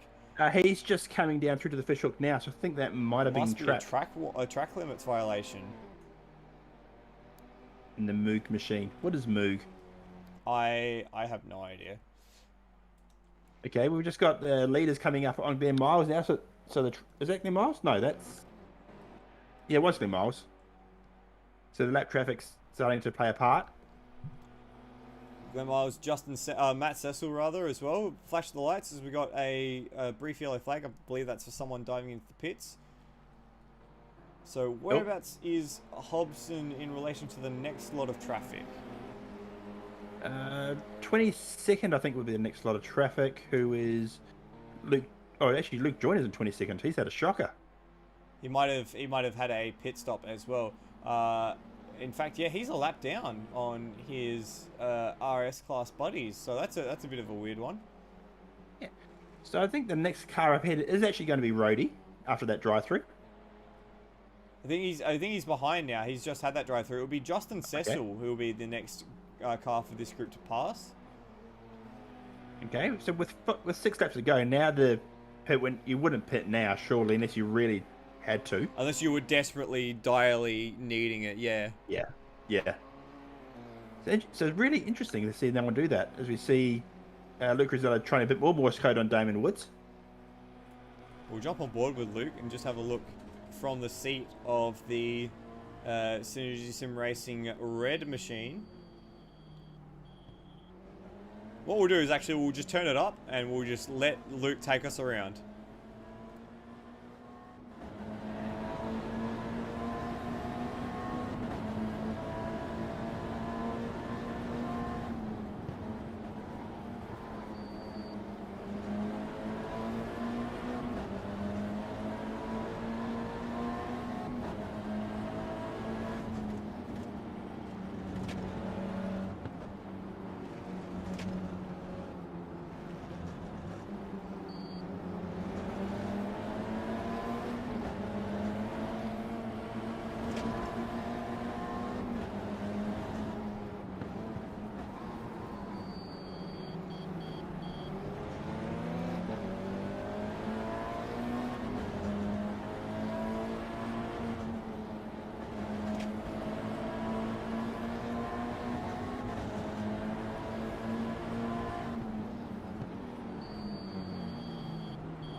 Tight stuff as the leaders went through the traffic there, and almost contact as they came through Luke Rosella on Peter Thrower. So that's a little bit difficult. That's Darren Kemp and Peter Thrower in the battle of their own. That's for 16th place that these leaders have just passed through. Chris, what other major battles are there on track at the minute? I'm just scrolling through. 6th and 7th looks like it might be tasty between Brenton Foley and Tim. Oh, that's a lower class car, so actually ignore that one. But Tim Redmond's actually right on the back of Brenton Foley. Oh, Scott Morrill picks up a penalty from, I think that's, that would be 3rd place in class? 4th place in class, just behind Ben Hall, unfortunately for Scott. Oh no, that is 3rd place in class. There aren't a huge amount of battles outside the top at the moment. Everyone's sort of settled into a rhythm. And we're seeing now a few cars coming into the pits. Luke Joyner's coming in from a lap down. Higo's coming in as well. This is very odd. I was expecting more carnage, especially on a track that's only 2.2 kilometers long. I was expecting more carnage. Yeah, I feel like everyone's just gone, oh, this track is going to cause carnage. Let's just chill our bits. That doesn't sound like ASR. I was promised carnage. Okay, well, now we're going to see a car flip, aren't we? We can only hope. Please, no, we did not condone flipping. Yes, please. Driving standards are generally something that needs that is good when they are good. So be good. So yeah, it looks like Scotty Nolan's just found himself in an awkward spot between Justin Cecil and Luke Joyner as he lapped them. And that's Luke Joyner a lap down at the moment as well. Yeah. So there's really not much happening on track in terms of battles. But apart from Peter Thrower and Darren Kemp, which we've just brought up on screen as they go side by side through the final corner. And side by side down the main straight as well. And I think the 27... Oh no, Darren Kemp's going to hold on into one. They were separated by 4 thousandths of a second at the lines. They go side by side. They go deep under brakes, does Peter Thrower. Kind of closed off the exit there for Darren Kemp. But they're going to go up the hill, and it's going to be Kemp that takes the lead in that little battle. Yeah, I think Peter Thrower sort of just went a bit too high line, as you see a car off in the background as well. Ooh, whereabouts was that? That was Matt Cecil that went off. I would say it's a battle, but it's a lower class. Dane Liccardo making his way through the field. Just got hit by Ben Hall in the lower class car. That's very But no harm, no help. But I'm going to go out the front because it looks like it's on again up the front. Brenton Hobson is about to start the last lap. Second and third, Damon Woods, Luke Rosella still on each other as they come across the line. And let's have a look at the lap times as they come across the line here. So 106.5, so the drop-off has been particularly difficult. It's 2 seconds away from the best laps of the race for these guys, as they are on the last laps, as we've got a yellow flag just up ahead. It's okay, it's cleared. Car just slightly off track. I guess if you're Luke Rosella now, you really have one chance left to get the move done. And that's through the final corner. Unless you're willing to throw it on the inside of the fishhook like Woods did to Rosella. Rosella's leaving Morse code on that rear bumper though as they come towards the fishhook. This is one of the spots. Woods goes extremely defensive, trying to block off that pass. And does he hug it to the inside enough? Yes, he does. Now you've got one chance left. Does Luke Rosella try a little bit of a bump and run? Is he going to get close enough to do so? No, Woods goes in ultra defensive. Oh! Still tries to find a way through. Very much down the inside, the Van Gisbergen pass from Hayden Valley, and he does it. But out in front, it will be Brenton Hobson who takes the win, his 3rd win of the season. And then just in the background, we got a sprint to the line. It's Rosella from Woods as they go onto the grass to get it done. Nathan Higginson finishes a lap down. Termo finishes his race. Brenton Hobson is our race winner. What an exciting finish from the podium places though. Scott Nolan will come across the lane in 4th. You can see Brian Walsh and Darren Kemp. Oh, sorry, Peter Thrower and Darren Kemp coming through just ahead of Scotty Nolan. Brendan Foley will be in 5th place as not Steve Bolger, that's Steve Warwick, who will be finishing as well just ahead, or just behind Glenn Miles on track. Tim Redmond, here's our R-Class winner, up 18 positions to win the race in 6th overall. Well done to Tim. He's really showing that he has a particular pace in these cars. Cracker will come home in 7th place ahead of Dane Liccardo. They shared the front row, remember. Lachlan Burke will finish in 9th. Ben Hall, our 2nd place runner in the R class, will finish 10th overall.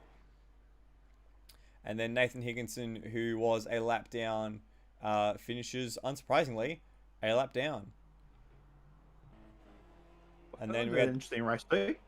Yeah, extremely. Turmo in 12th, Steve Bolger 13th, Scott Murrell 14th after his drive through, Mike Coulston 15th, Peter Thrower, Darren Kemp, we saw that battle across the line, Justin Cecil, Steve Warwick, Rhodey down in 20th, Brock Harvey down in 21st, Matt Cecil, Luke Joyner, and Glenn Miles round out the field. Well, I'm looking at a few of the cars here. I've got a feeling a few of them might have done a front tire towards the end of the race there. As in, done a puncture?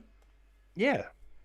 Would be very, very stressful on the last lap. I saw a few cars actually coming to the pits on the last lap as well. Yeah. So, risk reward if you do go the whole way. There was, again, I was expecting more in terms of strategy, but everyone sort of played it pretty similar. Yeah, it's interesting, especially after the first race, to see the divergence in strategy. Everyone converged on staying out, and it looked to be the one. If you had the capability to do so, and Hobson, Rosella, and Woods had the capability. Rosella with a pair of 2nd places. How about that move at the last corner, though? Oh, that was that was very. You called it Gizzy like. He left. Woods left 9/10 of a Lancer room, and Rosella managed to squeeze through it. Half a door open.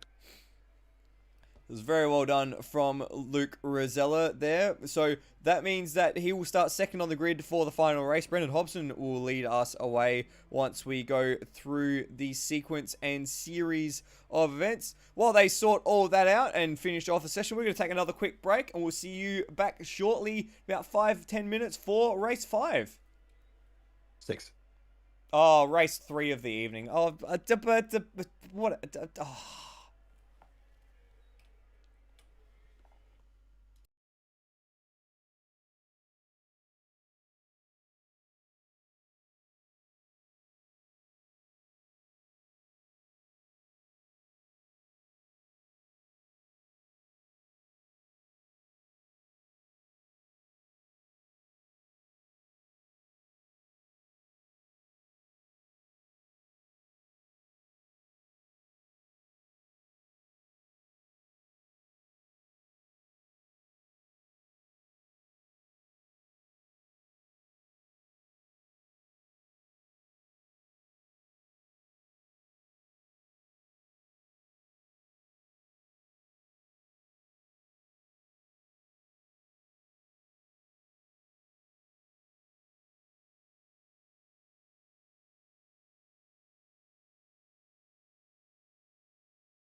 And welcome back to round 2 of the ASR Super Series tonight at Wakefield Park. We are just getting ready for the final race of the evening, race 3, which is a progressive grid from race 2. Kiwi, how have you liked your first night of Super Series action so far? It's been super. The series has been... Oh my god. How did I know? You know me by now. I do. No, it has been great. Race 2 wasn't necessarily full of action, but the action we got was great. Race 1 was well-behaved carnage, like you promised me at the start of the night. I've enjoyed it so far.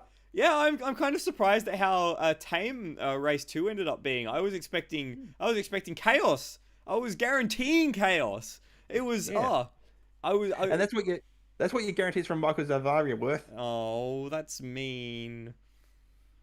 Am I wrong though? In this one specific instance, no. Oh, you sound so sad. I'll take that back. Thank you, Kiwi. Yeah, I was quite surprised. If I was going based on round 1, where just everything hit the fan constantly and forever, but they were actually quite well behaved, which is weird and scary, and I'm not not really a fan of that. Actually, we got Dane Liccardo saying in the live chat that his pit stop in race 2 wasn't planned, so maybe he just went off and thought, I guess I'll pit. Yeah, I mean, it's either that or lose probably more time than going through the pits than you would trying to get back on track. I'm not sure. Yeah, possibly. So they don't separate by classes in this last race? No, it is just where you were at the end of the last race. So as we go to the grid now, you can see the large rear wing of Luke Joyner at the very, very back of the field. So an RS car right at the very back. And that means Tim Redmond is starting in 6th. So he might even end up higher than that. Who knows? If the front guys have to pit, or if they do pit, he might end up even higher. As we are all on the grid, we will set away. It will be Brenton Hobson who leads us off the grid. And he shares the front row with his Synergy Sim Racing teammate, Luke Rosella. Not Luke Joyner, Luke Rosella. Third will be Damon Woods of Evolution Racing Team. Fourth is the third of the Synergy Sim Racing cars, Scott Nolan. Brendan Foley is off of 5th place, and then our R-Class leader, Tim Redmond, out of 6th. Cracker will start in 7th place ahead of Dane Liccardo, who shared the front row with Cracker last race. Lachlan Burke will start from 9th, and the top 10 is rounded out by Ben Hall. Kiwi. Yeah, so in 11th place, we're going to have Nathan Higginson in the RS class. 12th will be Termo. 13th place on the grid, row 7, will be Steve Bolger. On his outside is going to be Scotty Murrell. Mike Colston, the Saudi Camel, from 15th on the grid. Peter Thrower coming from 16th. 17th will be Darren Kemp, and outside row 9 will be Justin Cecil. 19th, Steve Warwick. 20th place will be Rhodey. 21st will be Brock Harvey. He'll be hoping to do a lot better. He's had the pace, but had no results to show for it. 22nd will be Maddie Cecil. And 23rd and last on the grid in this race will be Luke Joyner in the RS Lancer. We have lost Ben Miles for this race. Oh, that's a shame. I was trying to figure it out. So unfortunate for Milesy. I'm sure we'll see him next time out after he says he's not going to be racing tonight, but then just comes and races anyway. Because we love it. We love it when they do that. So we have 23 cars for this last race. It will be Hobson versus Rosella on the front row, and plenty to look forward to. Who's your pick for the last race, Kiwi? Can't go past Hobson. I really can't. How far up the grid does Tim Redmond end up? He stays where he is. Stays where he is? Okay. Yeah. We'll see how that pans out. We've got 1 or 2 cars very sideways in their boxes. I think that's Higginson and Rhodey. And got the sirens. And they're away very even at the front. Damon Woods looks to go through the inside, but doesn't get any sort of traction. Foley's going to try and go around the outside, but it's going to be Hobson and Rosella. Can Rosella make the inside line work for him as they come up the hill? They're going to go side by side the whole way up. It's been incredibly even the whole way from the line, but Hobson will slot into the lead and take the whole shot as the field flies through the top of the hill. And then we see in fourth place, Damon Woods. Tim Redmond has dropped back a bit from the start, actually, as well. All the RS cars have got past him, basically. As we have an incident up the top of the hill. And we have Cracker off. We have... Oh, and we got a car on its roof. We got a car on its roof. I knew it was going to happen. It was Ben Hall who's gone onto his roof. We'll have a quick look at the replay there and see what happened to Ben. So just coming up to the top of the hill. So Cracker in front of him just got into the back. Oh, I have no words. Just AMS things.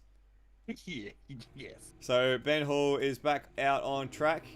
And there's a yellow flag in the final sector, and that's Brock Harvey, who's gone well wide, maybe involved in Steve Warwick as well. We'll have a quick look at a replay there. So they're coming up through the sweeper at turn 9, and there's not enough room, and there's a tap, and there's a touch, and there's a spin, and there's a hit. And Harvey's out off into the weeds. That's what happened to Harvey. Yeah, Luke Joyner got involved in that as well. Stayed on track, but I think he was the innocent aggressor there. The innocent victim, the innocent contact. As we are back at the front of the field, Brenton Hobson from teammate Luke Rosella from teammate Scott Nolan. So Nolan's actually jumped Woods at the start of the sequence here. We'll jump on board with Woods as we have Nolan in our front view mirror and Foley in our rear. Coming into the final corner. Line as soon as it comes, Woods just peeling out to the inside, seeing if he can have a cheeky look at Nolan, but not this lap. Meanwhile, Foley and who's that behind? Dane Liccardo in sixth place behind. What look at the RS class? So Tim Redmond down in 9th place currently. He's almost 2 seconds ahead, or 1 second ahead of Termo, with Scotty Murrell, Bolger, and Peter Thrower running at the top 5. Redmond already 2 seconds ahead of the field is quite impressive. You do have to consider that he started a few places up the grid from them, but still nicely done from him to eke out that advantage. And Termo up 2 spots already is very nicely done. And then Scott Murrell is in 3rd. Of course, Ben Hall was the 2nd car in our class off the grid, but got involved with Cracker in the early stages. So that's why he's all the way back down the field. And let's see now if Termo can actually put a string of good laps together and maybe get onto the tail of Tim Redmond, or if he's happy settling for 2nd here. Because he's had a lot of pace all night, but just hasn't put a race together yet so far. Yeah, as we go back up to the front of the field, Brenton Hobson and Luke Rosella have pulled away now. They're 1.8 seconds ahead of Scotty Nolan as we start lap 4. We're going to jump on board now with Brendan Foley to have a look at the battle for 5th, 3rd, and 4th. So it's Scott Nolan and Damon Woods just ahead of Brenton Foley here. And then just behind as well, you can see in the rearview mirror, Dane Liccardo and Lachlan Burke very, very close together as well. So a few little battle packs forming for the RS class in these early stages of the race. Yeah, it's going to be interesting to see what happens. If you're in this battle pack here, with the way the tyres are going, especially if you're Brendan Foley, you might consider a stop this time by. But as it is, we've got, what, 5 RS cars nose to tail. At this point, it's very early, but it looks like Foley's got a run here. Woods goes defensive, and there's a bit of an overlap. Oh, Dane Liccardo, you see that in the mirror? It just goes very, very close to the rear of the bumper there. And in fact, they're going to he's going to be vulnerable to Lachlan Burke coming down the main straight. I think he's going to hold on this time by.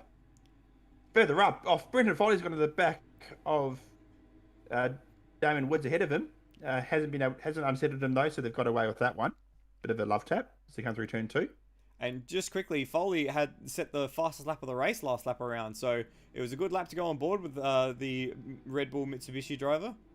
Not a bad lap considering you're in traffic as well. Indeed.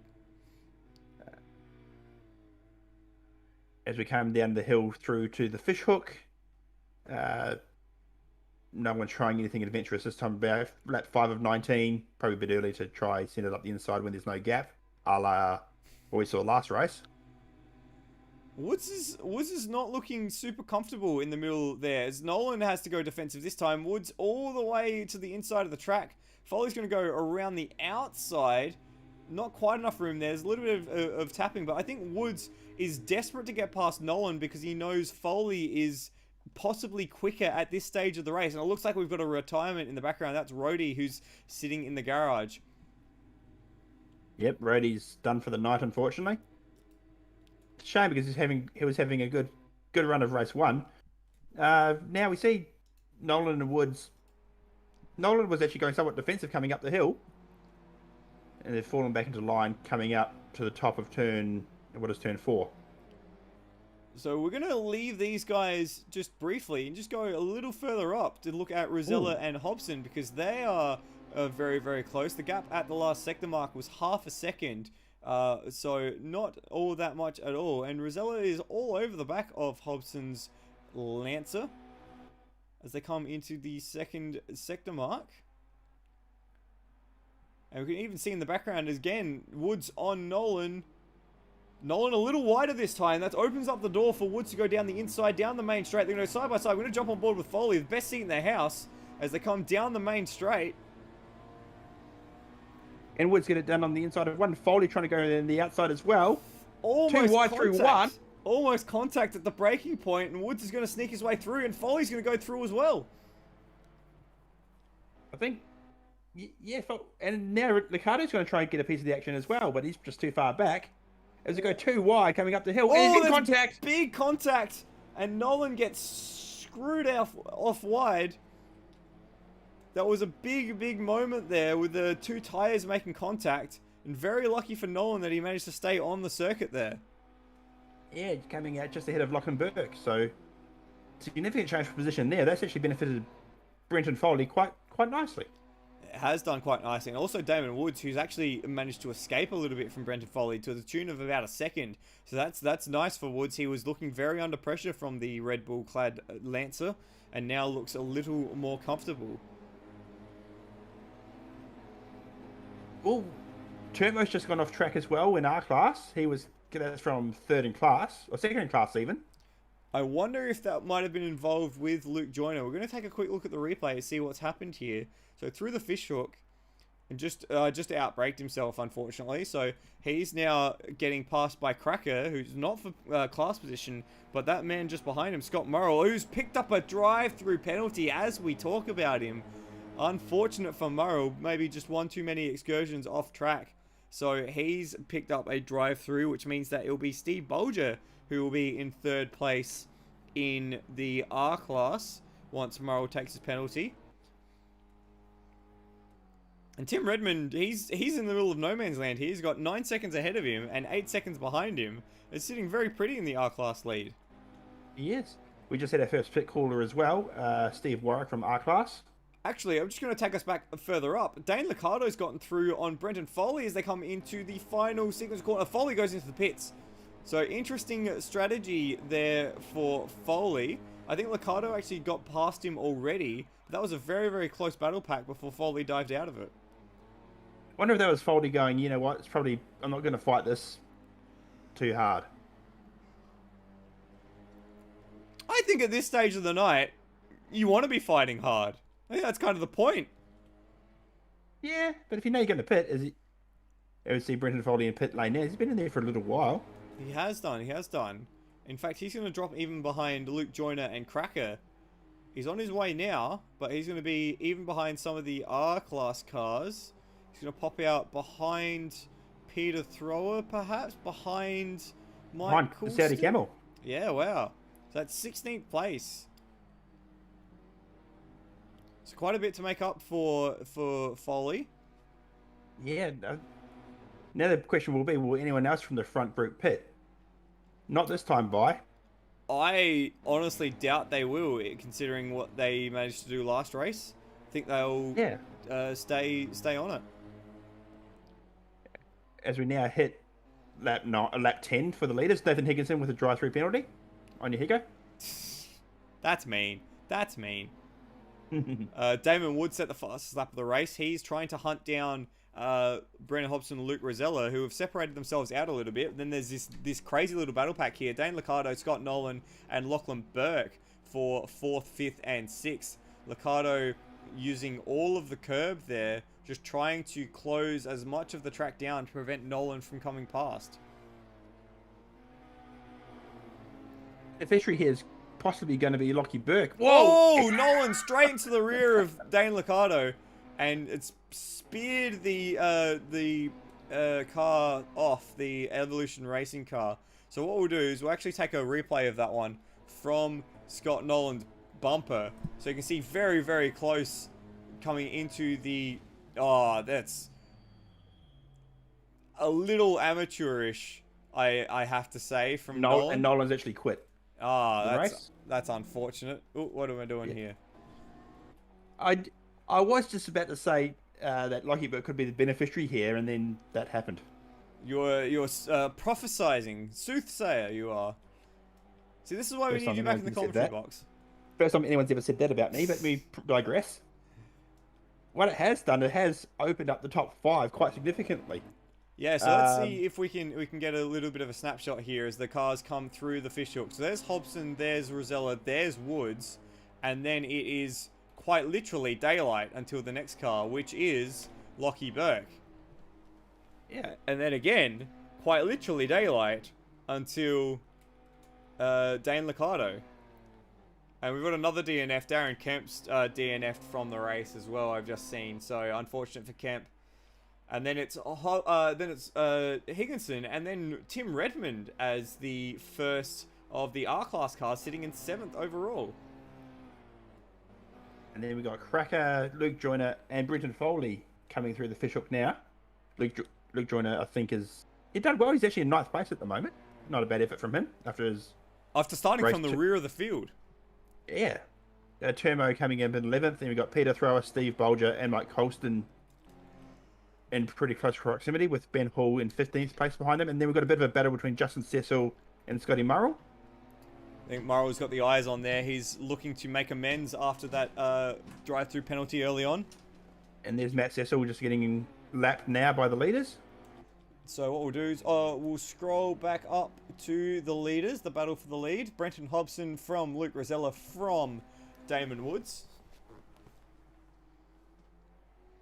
These guys have been metronomic so far this race, but apart from a little battle between Hobson and Rosella, and of course Woods having to fight his way through Scott Nolan, these guys have all just been pounding out the lap times quite consistently.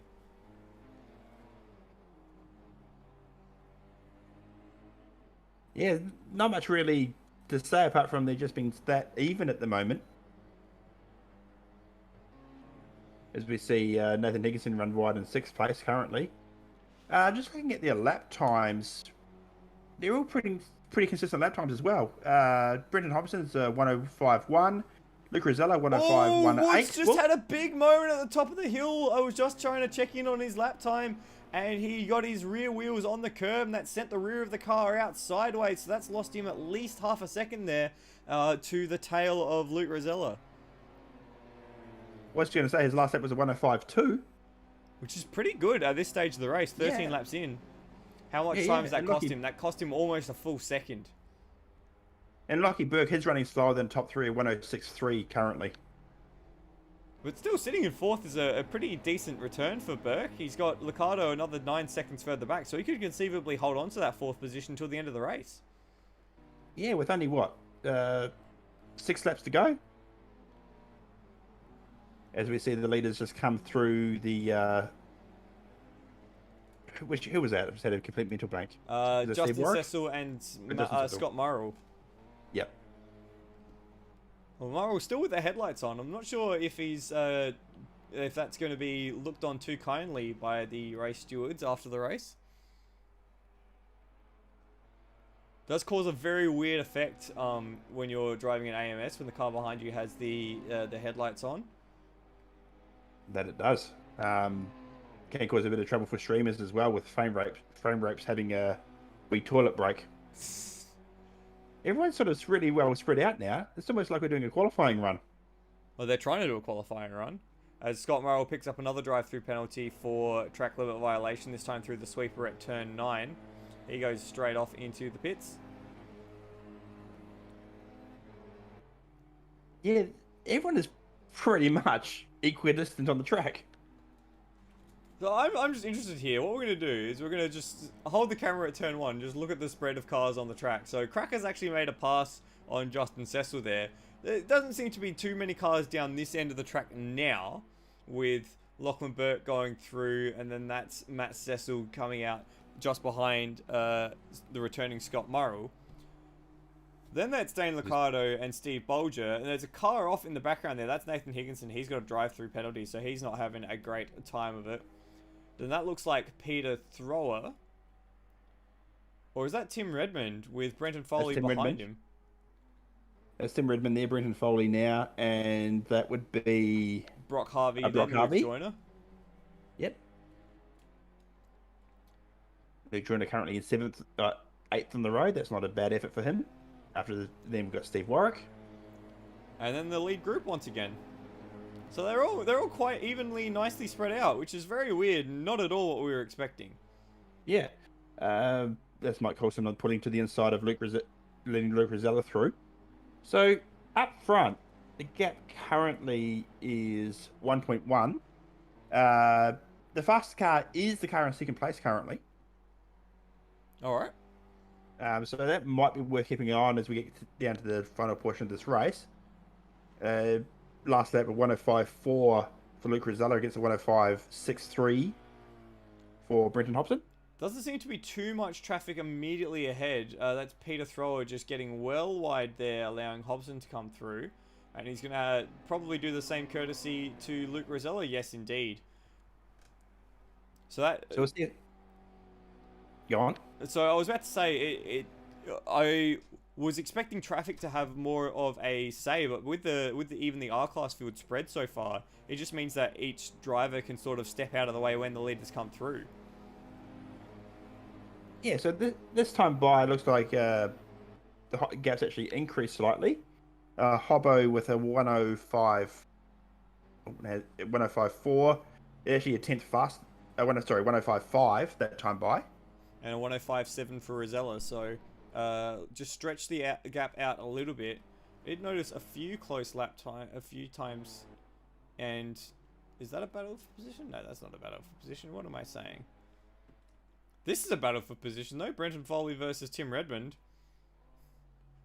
So that'd be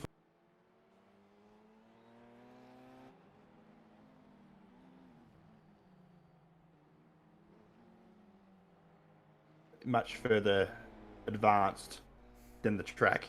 I don't know why I've said it in such a... You have a word with Waze, Kiwi. I'd have a word with Waze, indeed.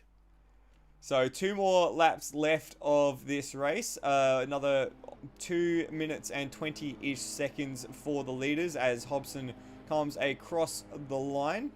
I've always put the hammer down. He's stretched out quite an advantage now. Yeah, he's gone a 5.7. I think it's just a bad lap for Rosella. Yeah, lost half a second on that lap, did Luke Rosella. I think he might have torched his tyres trying to get past early on the race, and that's coming back to bite him now, which is unfortunate for him. Yeah, Damon Woods was even slower, a 107.4. Wow, that is quite significantly slower as Hobson progresses through Steve Warwick. And there's no cars on track ahead of Hobson now for ages. I doubt he'll run into traffic now as they come. We have a late pit caller. Dane Liccardo's coming from 5th place. Oh, that's a shame for Dane. He'll drop a fair way down the order after a late pit stop like that. Was Tim Redmond back into 6th, exactly how I called it. Yeah, I'll pay that. And he go with his, I think, 3rd or 4th drive-through of the race. I think that's 3rd. Make that 4th. Make that 4th. Well, everything you're saying tonight is coming true. Kiwi, tell me your secrets.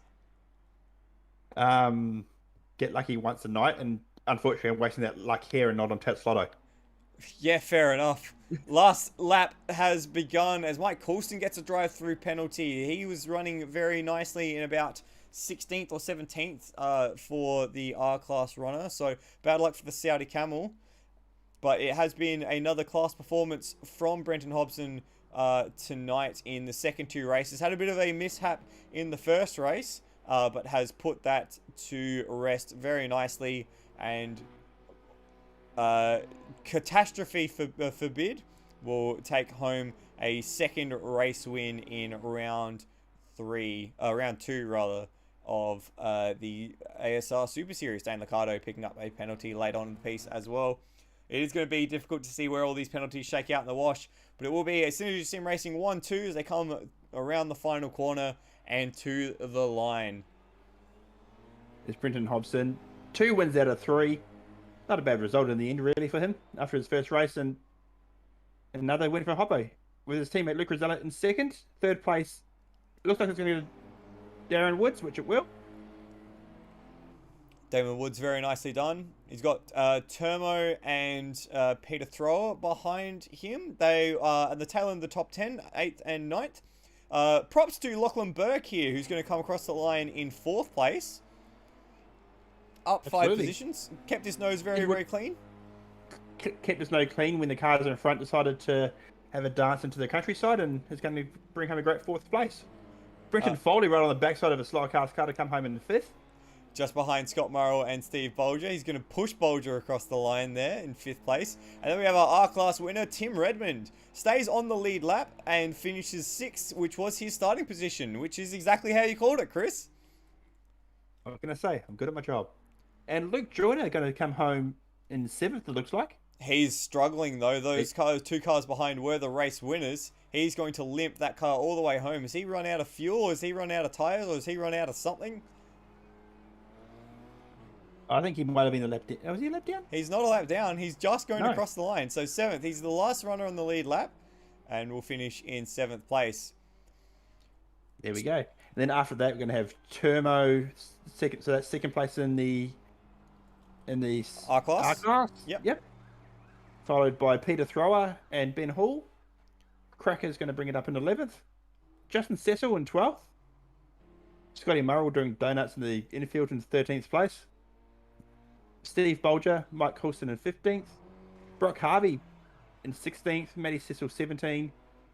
Nathan Higginson comes home 18th in the end, as we see a flipping I'm pretty sure that was a flipping Luke Joyner. Yeah. And Steve Warwick 19th. Dan Liccardo ended up 20th. And then Scotty Nolan, Darren Camp, and Rody non-finishers. So there we are. That was round 2, race 3 of round 2 of a impressive night of Super Series action, thanks to Australasian Sim Racing. We'll see if we get our podium sitters in the booth fairly shortly. Next round for the Super Series, we'll just bring that one up, will be at Lime Rock Uphill Chicane in 2 weeks.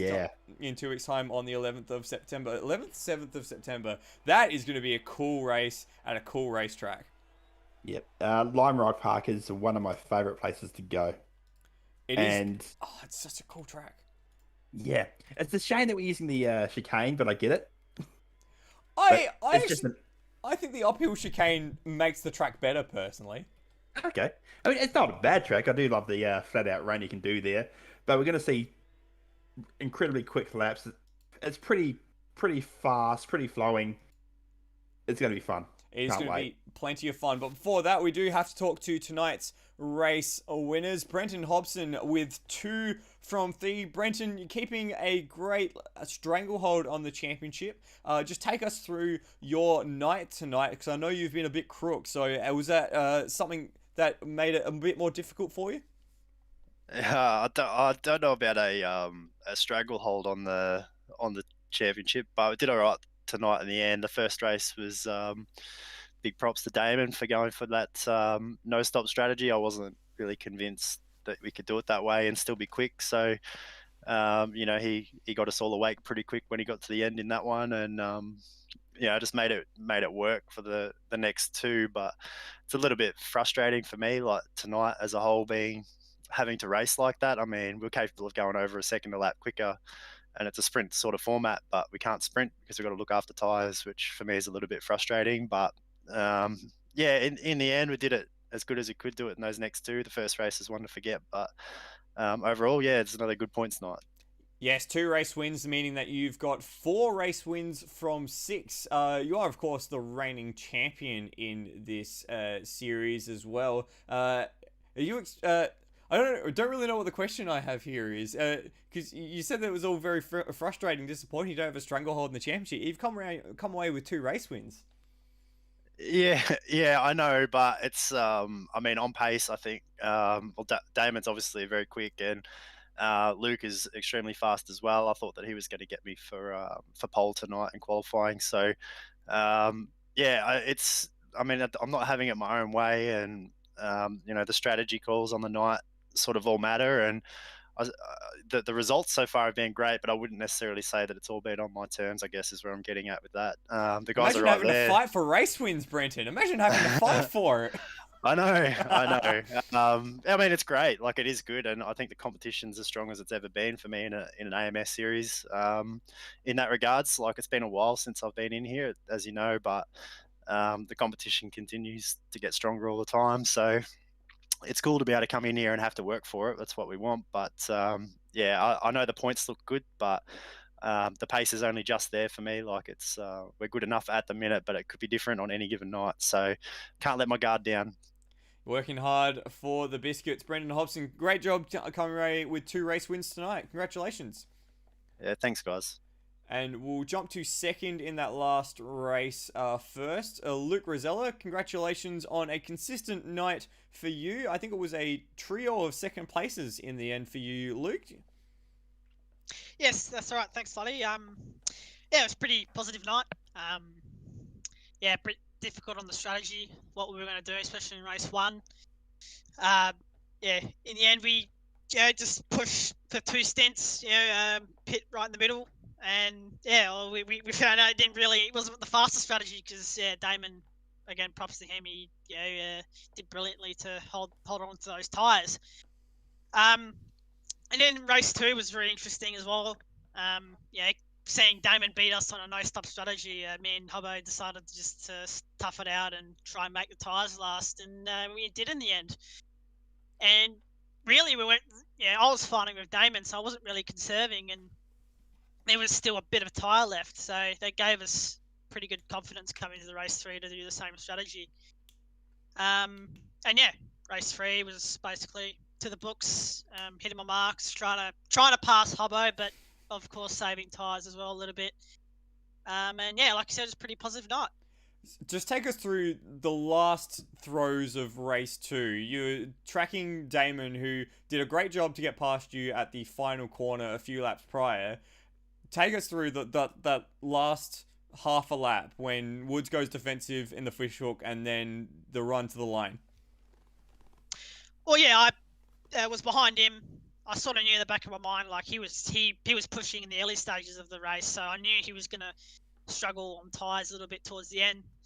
So yeah, last lap, trying to nail my exits and trying to think of a place to pass because it's pretty difficult to pass around here. I saw he blocked in that the second to last hairpin, if you will.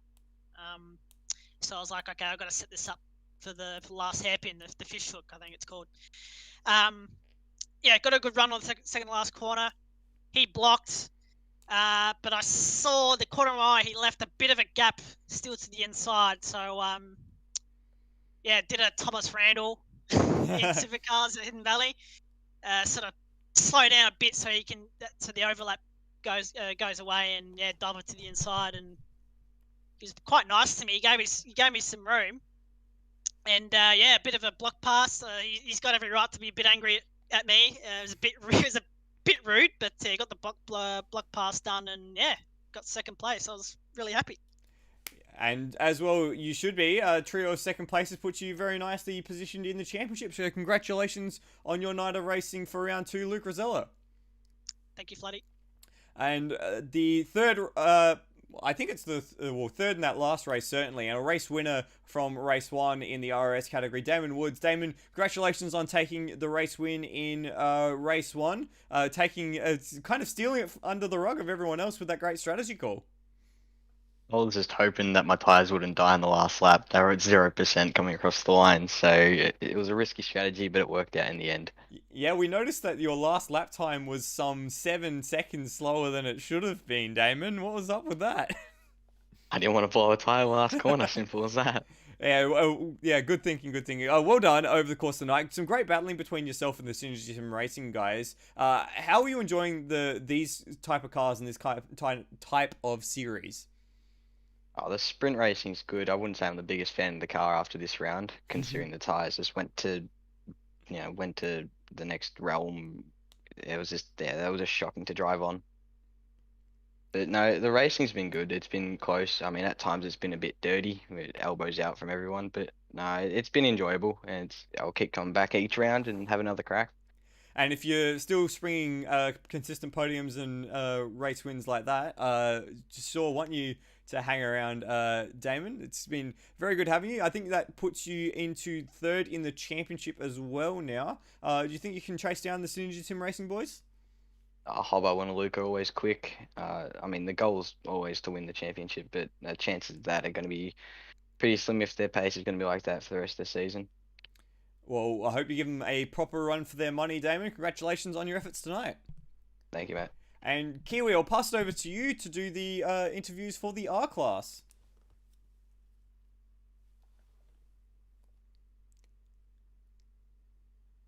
Or maybe not. Okay, I'll just run with it again. Who have we got here? We've got Termo, Bolger, and I believe that's Tim Redmond. Tim, we'll start with you. Because, Tim, that was crazy. That was incredible. Hi, Flatty. Yeah, had fun tonight, that's for sure. So you came away with, I think, was it 3 race wins in the end? Yes, you did, because you started the second race from last. You started all 3, well, the first 2 races from last place and popped out in the lead. And then come the end of the night, you ended up in 6th overall. How do you get this car so compliant all the time? Like, you know, that's a really great question, and I think something that I found really key with these cars, and actually it worked particularly well on this circuit anyway because of the nature of the tire wear, was just to be really smooth with the car. Don't overdrive it. Let it flow through the corners as much as possible. And obviously you need to try and keep up speed as well. But you know, you don't want to overwork that front left, because that's the one that you're struggling with through most of the race. But yeah, smooth as possible. And irrespective of what circuit you're on, the car likes smooth. yeah, well, I mean, if you keep it that smooth, it's incredible what your returns are. I saw it in practice as well. You were mixing it with the RS field. Do you have ambitions to maybe try and take an overall podium at one of the races, if that's possible? Certainly love to try. I mean, I'm giving it a fair whack as it is at the moment. But yeah, no, we're definitely probably missing a bit of pace. Maybe some setups or some extra wings might help the situation. But no, my expectation is just to go out and have fun, honestly. So, you know, lucky to get some wins, and certainly tonight, definitely an improvement from last round with much less bumps off the circuit. So, pretty happy all around. And it is pretty fun when you finish first, isn't it? You completing the full season now? You've competed in a wild card for the first 2 races. Are you going to stick around for the full season? Well, I might do one more and then see if Termo can catch up. Oh, that's brutal. Congratulations, Tim. Thanks, Termo's Flatty. response. And Cheers, Peter. and yes, Termo, your response to that, please. I'm not. Nah. I don't think that's fair enough. Is it frustrating having Tim in the same championship as you at the moment? Yes. Still a decent night for you. You come away with a second place. Gonna be happy with that. You looking forward to Lime Rock? It'll be interesting. Eloquent as always, Termo. Congratulations, and we'll see you next time. Yep. Kiwi, finish us off. Steve Bolger, hello. Well done, mate. Third in that last race. Sum up your night for us. Welcome back, Kiwi. Mate, yeah, it was all right. I think I was surprised when everyone pit in the first race and until the last lap when I couldn't turn right. But managed to limp home anyway and get a decent result. And The middle race was just taking it easy, and the last race was a couple of good battles at the start with Scotty Murrell and Pete Thrower. But then I looked down at my tyre wear and went, oh crap, and had to quit. Yeah. How do you balance that driving a sprint race while trying to manage tyres? For someone who's rubbish at that, it's an absolute nightmare. Yeah, it is. I think in the last one, I just try and have as much fun. If people are around you, you have a bit of a battle. If you've got a bit of clear area, you can conserve a bit and keep the pace up. But I didn't want to give up either of the spots to Scotty or Pete in the last race, and I think that cost me in the end. Okay. And looking forward to Lime Rock, how do you think you'll go with this car around there?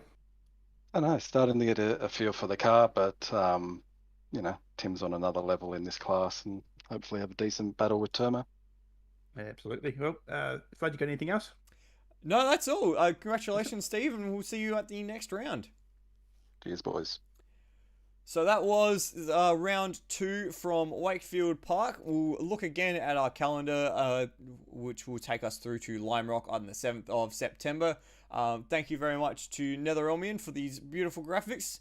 Chris, your thoughts on the Super Series now that you've seen a full night of action? I enjoy the action. It's been a great introduction, and I can't wait to commentate the next 8 rounds with you. Yes, and you're back for the full season. There's nothing that's going to stop you ever from not commentating again. That's right? Unless I choose to get married at some point. Oh, blimey. Why? What is it with you and your big life changes? Who knows? As if COVID allows it. Yeah, fair enough. And special shout out to everyone in Sydney and in Melbourne and in Victoria and in New South Wales. We're all doing it tough and struggling under lockdown. And I think Canberra as well. And ACT. Canberra as well, yes. And New Zealand. And wow, it just keeps going around. It is not pleasant to be under lockdown for such an extended period of time. So I hope that you're all being safe, taking care of each other, and staying healthy mentally as well as physically, if that's possible. Absolutely. Cool. And on that note, thank you all very much for watching. Thank you, Kiwi Chris, for joining us. Our pleasure, as always. We'll see you in 2 weeks' time for Lime Rock Park. I've been Michael Zalavari. Peace out.